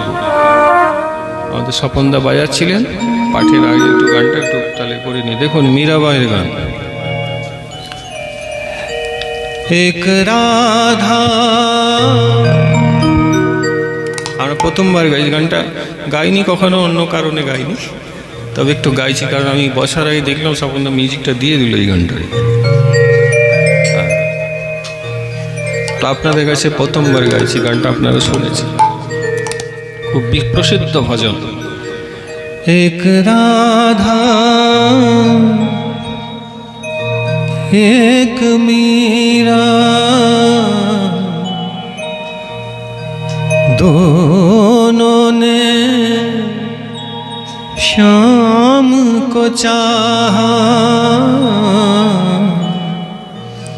अंतर क्या दोनों की चाह में बोलो, अंतर क्या दोनों की चाह में बोलो। एक प्रेम दीवानी, एक दरस दीवानी, एक प्रेम दीवानी, एक दरस दीवानी। ওই তখন এই মিউজিকটা প্রথমে দিয়েছিল, ওটা থেকে দাও। এক রাধা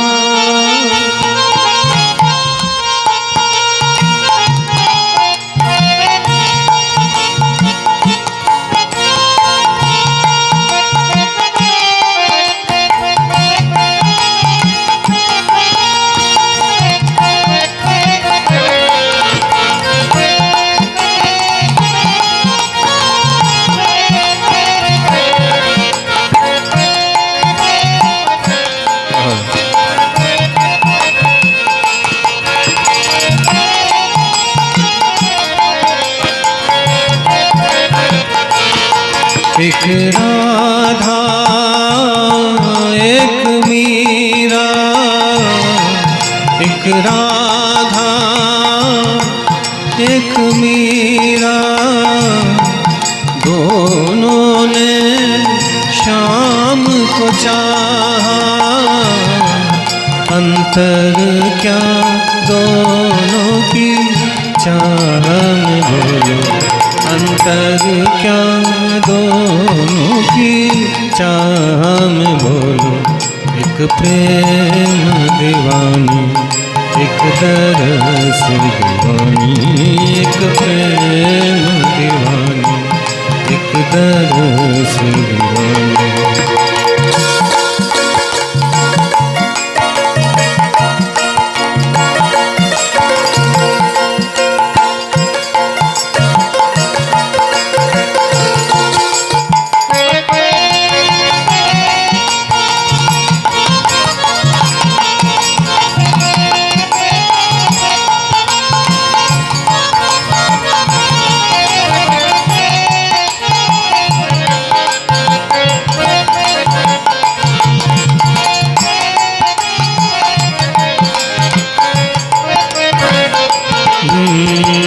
मीरा के प्रभु गिरिधर नागर, राधा के मनमोहन। मीरा के प्रभु गिरिधर नागर, राधा के मनमोहन। सगम पधा पधम परे मग कर सनि हरे, रे ग म ग प म ग प म प भ प ध प ध नि सा रे।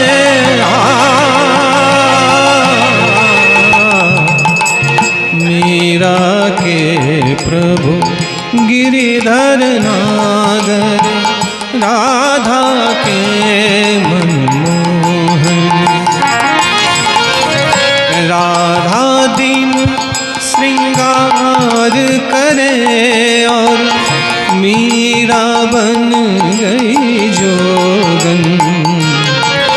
एक रानी एक दासी, एक रानी एक दासी, दोनों हरि प्रेम की प्यासी।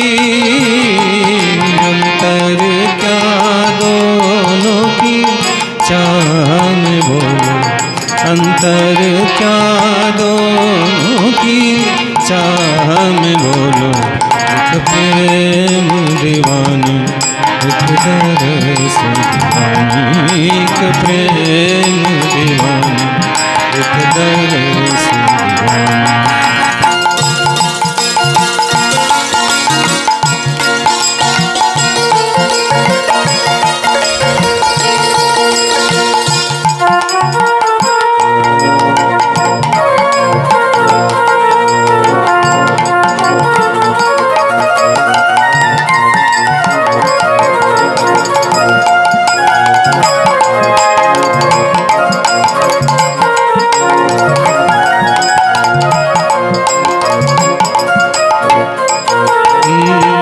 राधा ने मधुबन में ढूंढा, मीरा ने मन में पाया।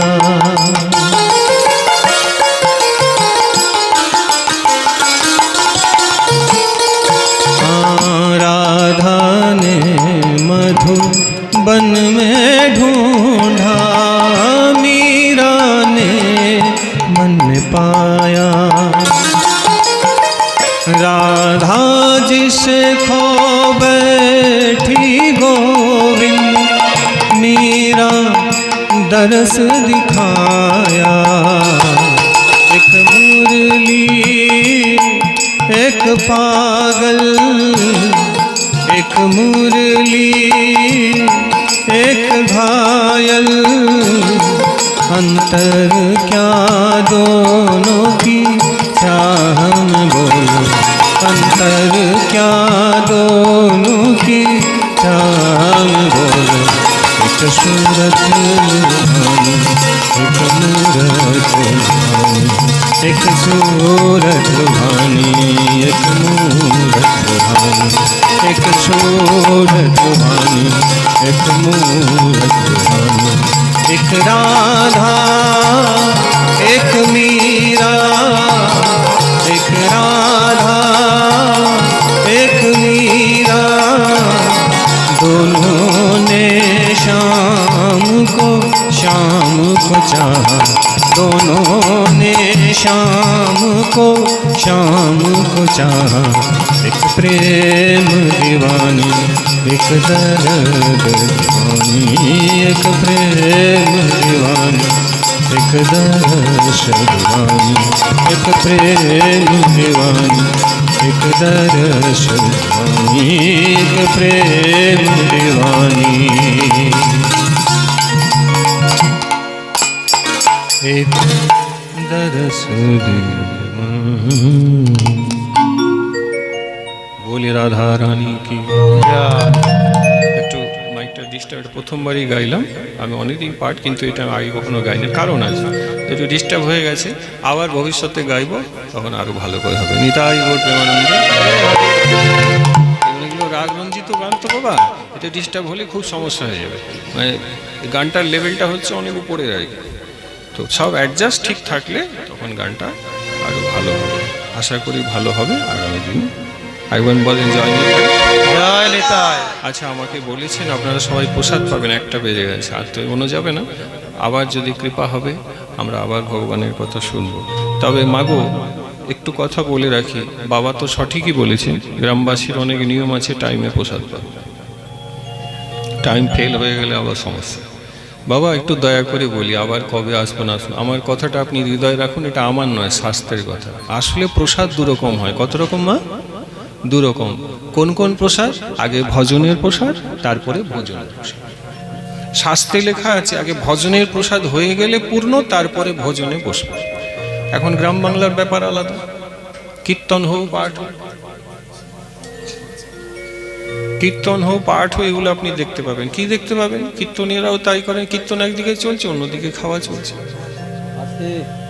পাঠ চলছে পাঠের মাঝে খাওয়া চলছে এটা ভুল কেন ভুল কারণটা ভালো করে জেনে না যেখানে পাঠ হচ্ছে সেখানে গোবিন্দ বসেই তো পাঠ শুনছে আর তুমি গোবিন্দের ভক্ত তাহলে নিয়ম কি গোবিন্দ যেটা পরে করবে তারপরে সেটা তুমি করবে প্রসাদ মানে কি না গোবিন্দ যা পেয়েছে অধরামৃত প্রসাদ গোবিন্দ ভাগবত শুনতে প্রসাদে তুমি চলে গেলে প্রসাদ পেতে তাহলে গোবিন্দের উপরে উঠে গেল কেন আমার টাইমে খাওয়ার নিয়ম আছে বাবা আমার খাওয়ারটা টাইমে না হলে আমি রেগে যাবো আমি বলবো না ভালো হলো না আপনি যে ভালো হলো না আমি টাইমে খেতে পেলাম না যদি বলেন তাহলে কিন্তু ভাগবতে অপরাধ নিয়ে ঘরে যাবে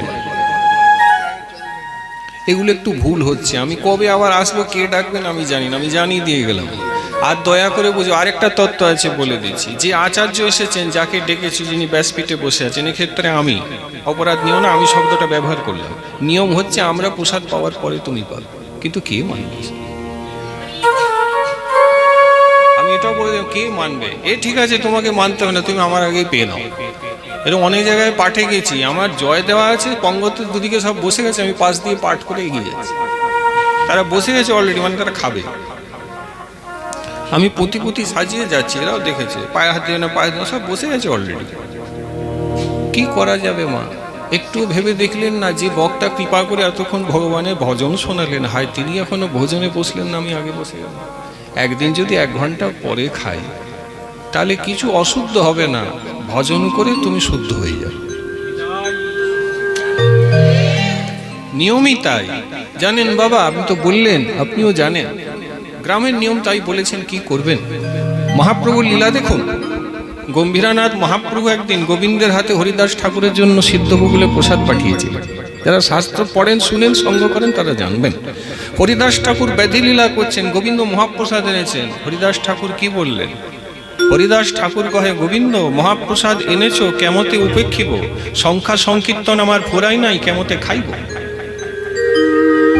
এইটি উনি আমাদেরকে বলেছিলেন বলতে চাইলেন সংখ্যা সংকীর্তন মানে নাম তিনি যে মালায় নাম করছেন মানে ভজন বলছেন ভজন আমার এখনো ফুরায়নি তুমি প্রসাদ নিয়ে এসছো আমি খাবো কি করে আবার প্রসাদ এনেছো শাস্ত্রে প্রসাদকে উপেক্ষা করা যায় না আনলে একটু মুখে দিতে হয় এত বলি হরিদাস একরঞ্চ মহাপ্রসাদ করিল গ্রহণ আর প্রসাদ তুলি রাখিল পরে করিবে ভক্ষণ কেন মহাপ্রসাদ সামনে হলে এক রঞ্চ মুখে দিত, কিন্তু পুরোটা খাওয়া যাবে না। পুরোটা কেন খাওয়া যাবে না? এই জন্য, কারণ হরিদাস ঠাকুর বলছেন আমার এখনো নিয়ম যে ভজনে সেটা পুরো হয়নি। তো ভাগবত ভজন হচ্ছে, ভাগবত ভজন ফুরায়নি, তুমি বসলে খেতে বসে গেলে, তাহলে এটা কিন্তু আচার্যের বাইরে চলে যাওয়া হলো। অপরাধ নেবেন না, আমার দোষ নিও না, শাস্ত্রে লেখা আছে বলছি, তুমি নিতেও পারো নাও নিতে পারো, তুমি এরপরে আগে খেতে বসে যেতে পারো, তোমার ইচ্ছে। আমি এখানে তোমাকে শিক্ষা, শাস্ত্রে লেখা আছে বলে দিলাম, কেউ নিতে পারো কেউ নিতে পারো। আমরা বাজার খুলে বসে আছি মা, যদি মনে হয় জিনিস ভালো কিনতে পারো, আর যদি মনে হয় পাশের দোকানে চলে যাও, ওখানেও জিনিস আছে, অল্প দামে কিনে নিও। আমি না হয় চন্দ্রমুখী আলু নিয়ে বসে আছি, সে জ্যোতি নিয়ে বসে আছে। তুমি চাইলেও আমি কম দামে দিতে পারবো না, চন্দ্রমুখী বলে কথা, দামটা বেশি। এবার তুমি যদি বলেন না আমি জ্যোতি আলু খাবো, পাশের দোকান আছে চলে যাও। তেমনি পাঠকেরও কোনো অভাব নেই। আপনি যদি মনে মনে ভাবছেন হ্যাঁ অমুক পাঠক তো পাঠ করে আমরা খাই, তো সে জ্যোতি আলু আছে। আর আপনি চন্দ্রমুখীর কাছে আজকে এসে গেছেন, এটাই তো সমস্যা হয়ে গেছে। বলে কি শুনছি?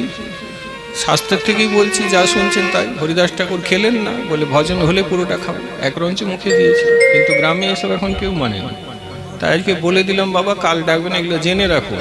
কিছু মহাভারত অশুদ্ধ হবে না, ভগবানের কথা শুনে একটু দেরিতেই বসুন না। প্রেম সে জয় নিতাই বলে হুঙ্কার দিয়ে নরোত্তম দাস ঠাকুরের জয় দিয়েছে, হরিদাস ঠাকুরের আবির্ভাবে জয় দিয়েছে, রবিদাস ঠাকুরের জয় দিয়ে প্রসাদ পান। আজকে সত্যিকারের আপনার প্রসাদ পাওয়া। গৃহকর্তাকে বলবো, এগুলো বললাম শিক্ষার জন্য, তার মানে যে আমরা এগিয়ে যাবো তা নয় মা। বিশ্রাম দিয়ে দিচ্ছি, তুমি এখনই খাবে, তবু জানিয়ে দিয়ে গেলাম বাবা আছেন বয়স্ক জেনে, তুমি টাইমেই খাবে, আমি রাখছি। আচ্ছা, যে গৃহকর্তা আছে তার কাছে অনুরোধ, যিনি আমাকে ঘরে নিয়ে গেলেন, তার কাছে অনুরোধ, পঞ্চপ্রদীপ ধরান বা একটা প্রদীপ হয় ধরান, ধুতি বস্ত্র ধারণ করে এসে ভাগবতের আরতি করতে হয়। কেন?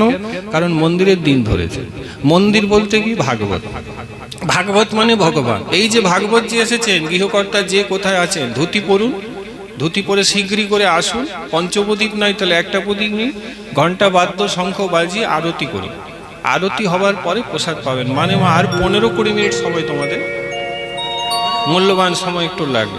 তারপরে প্রেম সে প্রসাদ পাও, নিন্দা করবে না মা, আমিও তোমার সাথেই পাবো, আমিও পাইনি। শাস্ত্রের থেকে বললাম, নিলে নাও, না নিলে না, তোমার ইচ্ছা। আরে ভজন, প্রসাদ পাবে না আর ভজন। এখন আরতি হবে, দেখো না, আবার আসবো। ওই মায়ের আমাকে চিনে, তোমরাও চিনে গেলে, আবার ডাক এলে, হাঁ গেলে আবার চলে আসবো।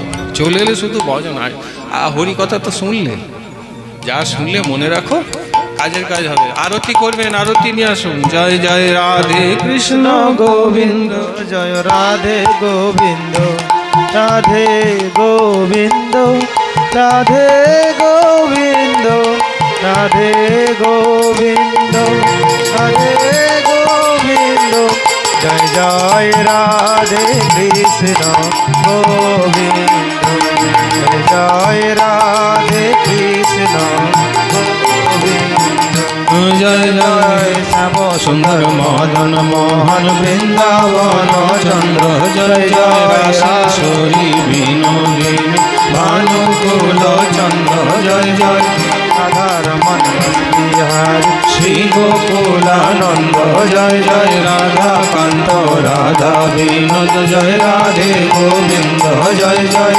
ললিতা বিশাখায়াদি যত সখী বৃন্দ, জয় জয় বিরূপ মঞ্জরি আদি মঞ্জরি আনন্দ, জয় জয় পূর্ণমাসি কুণ্ডলতা, জয় বীরাবৃন্দ, তোমরা সবে মিলে করো কৃপা, আমি অতি মন্দ যেন আকুল প্রাণ গাইতে পারি, জয় রাধে গোবিন্দ। আমার আকুলতা বাড়িয়ে দাও, আমার আকুলতা বাড়িয়ে দাও, যেন আকুল প্রাণে গাইতে পারি, আকুলতা বাড়িয়ে দাও, যেন বদন ভরে গাইতে পারি, আকুলতা বাড়িয়ে দাও, যেন রাধে রাধে ডাকতে পারি, আকুলতা বাড়িয়ে দাও, যেন জয় রাধে বলে গাইতে পারি, আকুলতা বাড়িয়ে দাও, যেন কাকার মতন ডাকতে পারি, আকুলতা বাড়িয়ে দাও, জয় জয় রাধে কৃষ্ণ গোবিন্দ, জয় জয় রাধে কৃষ্ণ গোবিন্দ, রাধে গোবিন্দ, রাধে গোবিন্দ, গোবিন্দ জয় জয় রাধে কৃষ্ণ গোবিন্দ জয় রাধে কৃষ্ণ গোবিন্দ জয় জয় রাধে কৃষ্ণ গোবিন্দ बोले राधा कृष्ण भगवान की जय, बोले भागवत भगवान की। आरती হবে মা বাবা আসনে দাঁড়াবেন। আসন আচ্ছা আসন আচ্ছা বিলম্ব হবে একটা আসন আনলে ভালো হয়। আসনে কেন করতে হয়? আসন এই যে দিয়ে দেন। আচ্ছা আচ্ছা আপনার দাঁড়ান।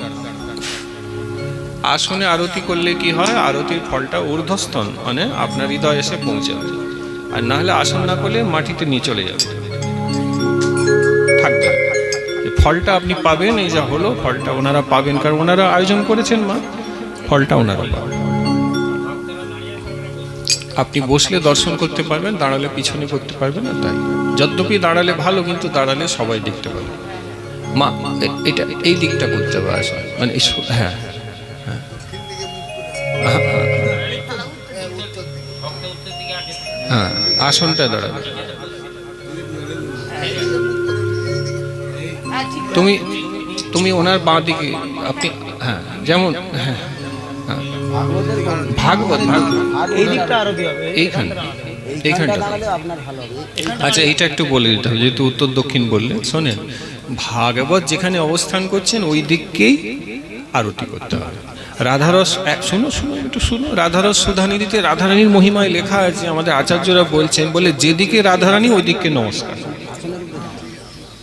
এইবারে আপনি যদি বলেন কোন দিক, লেখা নাই, বলে তাহলে দিক মানে বলে যেখানে রাধারানী ওইটাই তো দিক বললাম, অর্থাৎ যেখানে ভাগবত ওই বিচারটা করি। কিন্তু আপনি ভাগবতটাকে ভুলে গেলেন, আপনি ওই দিক করে দিলে ভাগবতটা পিছন হয়ে যাবেন, তাই দেখছেন তো গোলমাল আছে। श्री भागवत भगवान की है आरती, पापियों को पाप से है तारती। हे अमर मुक्ति पंदय पंचम वेद निराला, नव ज्योति जगाने वाला। हरि नामे ही हरि धामे ही जग के मंगल की आरती, पापियों को पाप से है तारती। श्री भागवत भगवान की है आरती, पापियों को पाप से है तारती। ये संत गीत पावन को नित्य पापों को मिटाने वाला, हर दर्शन कराने वाला। ए सुख करनी दुख हरनी, श्री मधुसूदन की आरती, पापियों को पाप से है तारती। ये मधुर बोल जग पंख खोल, सद्मार्ग को बताने वाला, बिगड़ी को बनाने वाला। श्री राम यही घन श्याम यही, प्रभु की महिमा की आरती, पापियों को पाप से है तारती। श्री भागवत भगवान की है आरती, पापियों को पाप से है तारती। दयाल श्री कृष्ण चैतन्य प्रभु नित्यानंद, श्री अद्वैत गदाधर जय गौर भक्त भी। दयाल श्री कृष्ण चैतन्य प्रभु नित्यानंद, श्री अद्वैत गदाधर जय गौर भक्त भी। हरे कृष्ण कृष्ण कृष्ण हरे हरे, हरे राम राम राम हरे हरे। हरे कृष्ण कृष्ण कृष्ण हरे हरे, हरे राम राम राम। हरे कृष्ण कृष्ण कृष्ण हरे हरे, हरे राम राम हरे हरे। हरे कृष्ण कृष्ण कृष्ण हरे हरे, हरे राम राम राम हरे हरे। हरे कृष्ण कृष्ण कृष्ण हरे हरे, हरे कृष्ण कृष्ण कृष्ण हरे हरे। हरे राम राम राम हरे हरे। ভাগবত ভগবান কি। এই দেখেন মা, এই যে আরতি করলেন বাবা, এই যে অনুষ্ঠান করবে তার ভাগ্যে কিন্তু এইটা হয়। মানে এই যে সকল অনুষ্ঠানের যে সকল হরিকথা হলো, আমরা সবাই কৃপা পেলাম, কিন্তু মূলে যাকে মাধ্যম করে ভগবান কৃপাটা করালেন এই ভদ্রলোক দাঁড়িয়ে আছে। এনাকে যদি অনুপ্রেরণা না দিতেন, বাবা এগুলো পূর্বজীবনের ব্যাপার। মানে আপনি এটা মনে করবেন না যে আপনি ডেকে নিলেন আমি চলে এসেছি, এগুলো আগের থেকে ঠিক করা আছে যে কে আসবে কে কি বলবে। আপনি আমি মাধ্যম। হ্যাঁ, সম্মান করে দিন।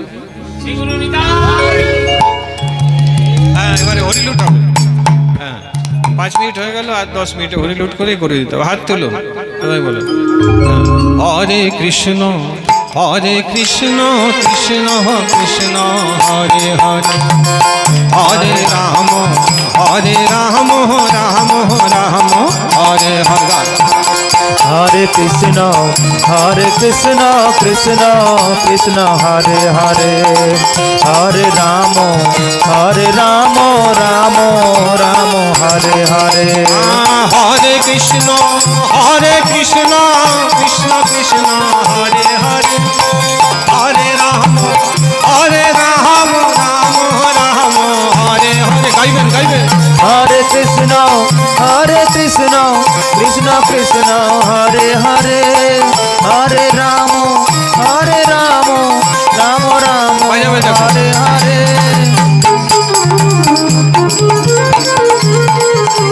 हरि हरि हरि हरि हरि।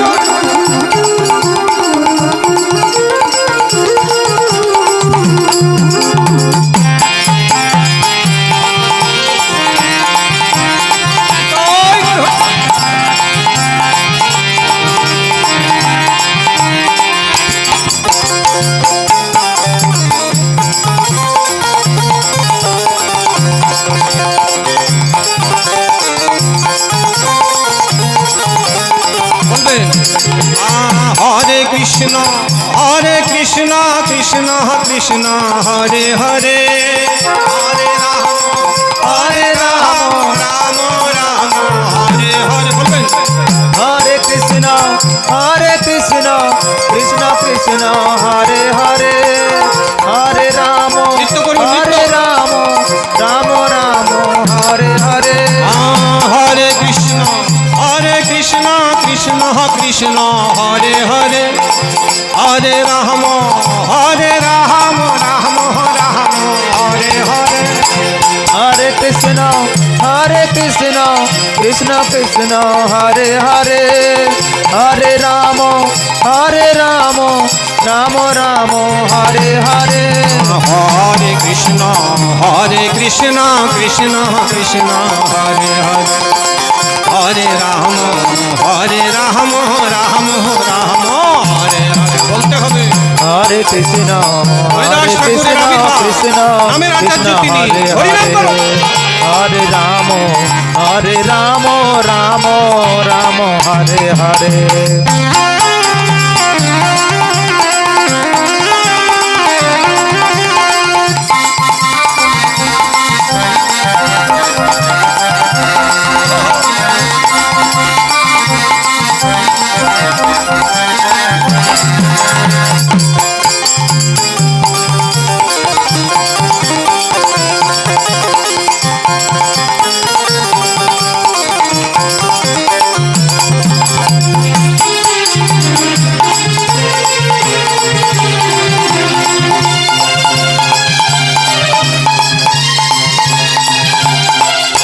এবার এই দুদিন আগে কার জন্মদিন ছিল?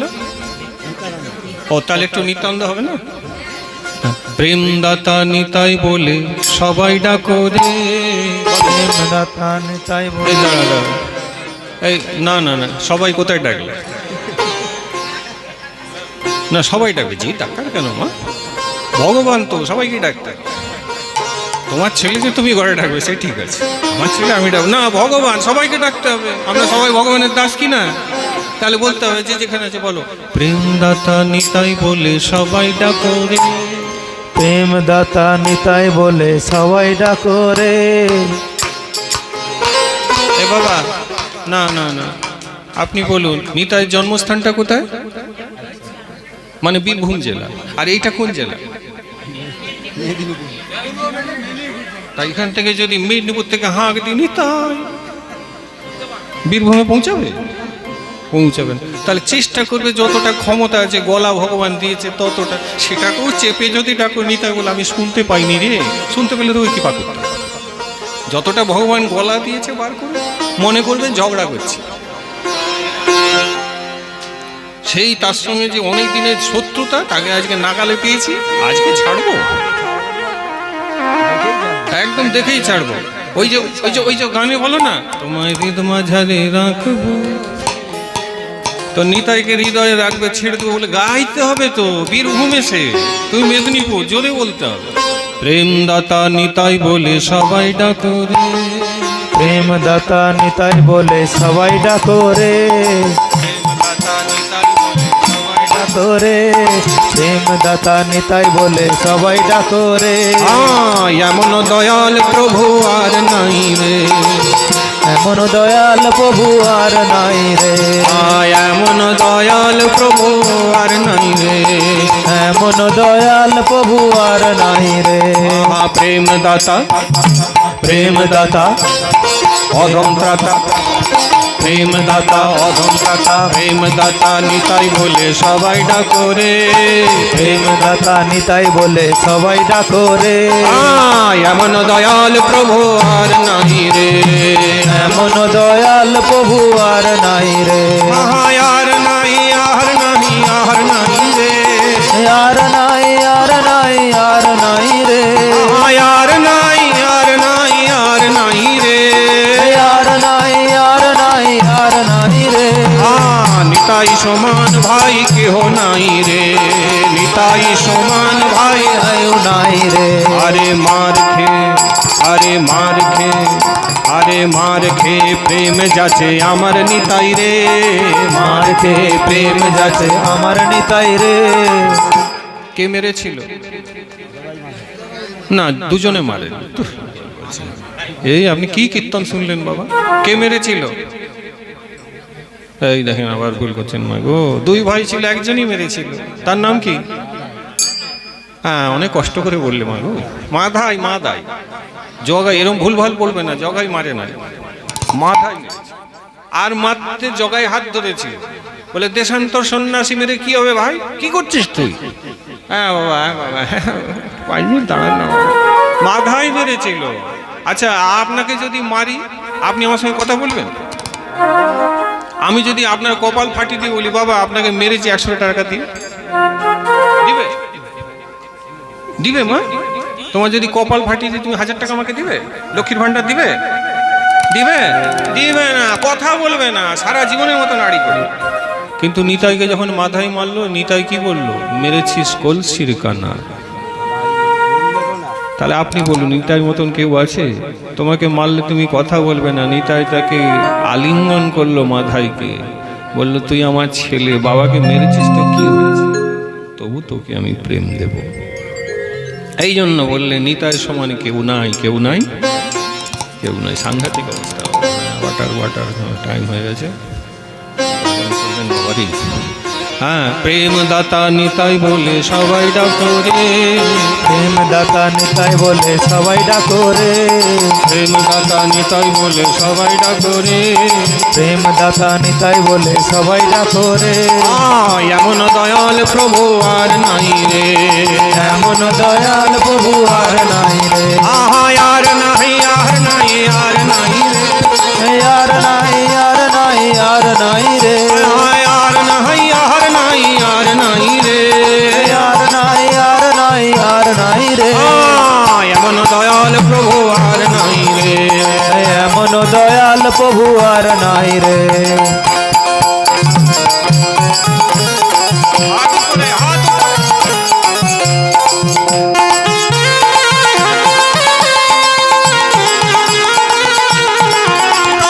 হরি হরি।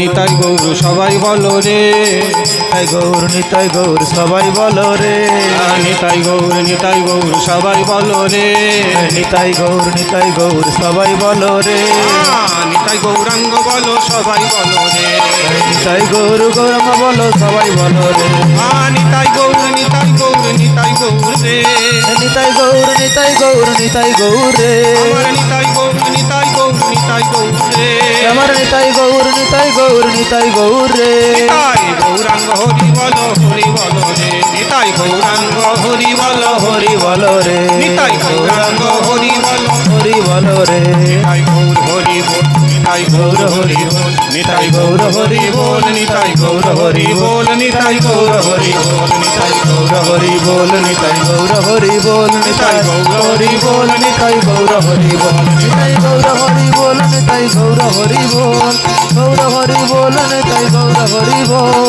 নিতাই গৌর হরি হরি বল, গৌর হরি বল, নিতাই গৌর হরি বল, গৌর হরি বল, নিতাই গৌর হরি বল, এই গৌর হরি বল, নিতাই গৌর হরি বল, নিতাই গৌর হরি হরি বল, নিতাই গৌর হরি হরি বল, নিতাই গৌর হরি হরি বল, নিতাই গৌর হরি হরি বল, নিতাই গৌর হরি হরি বল, নিতাই গৌর হরি হরি বল, নিত্যানন্দের বল ভাই গৌর হরি বল, নিত্যানন্দ হরি হরি বল, নিত্যানন্দের বল ভাই গৌর হরি বল,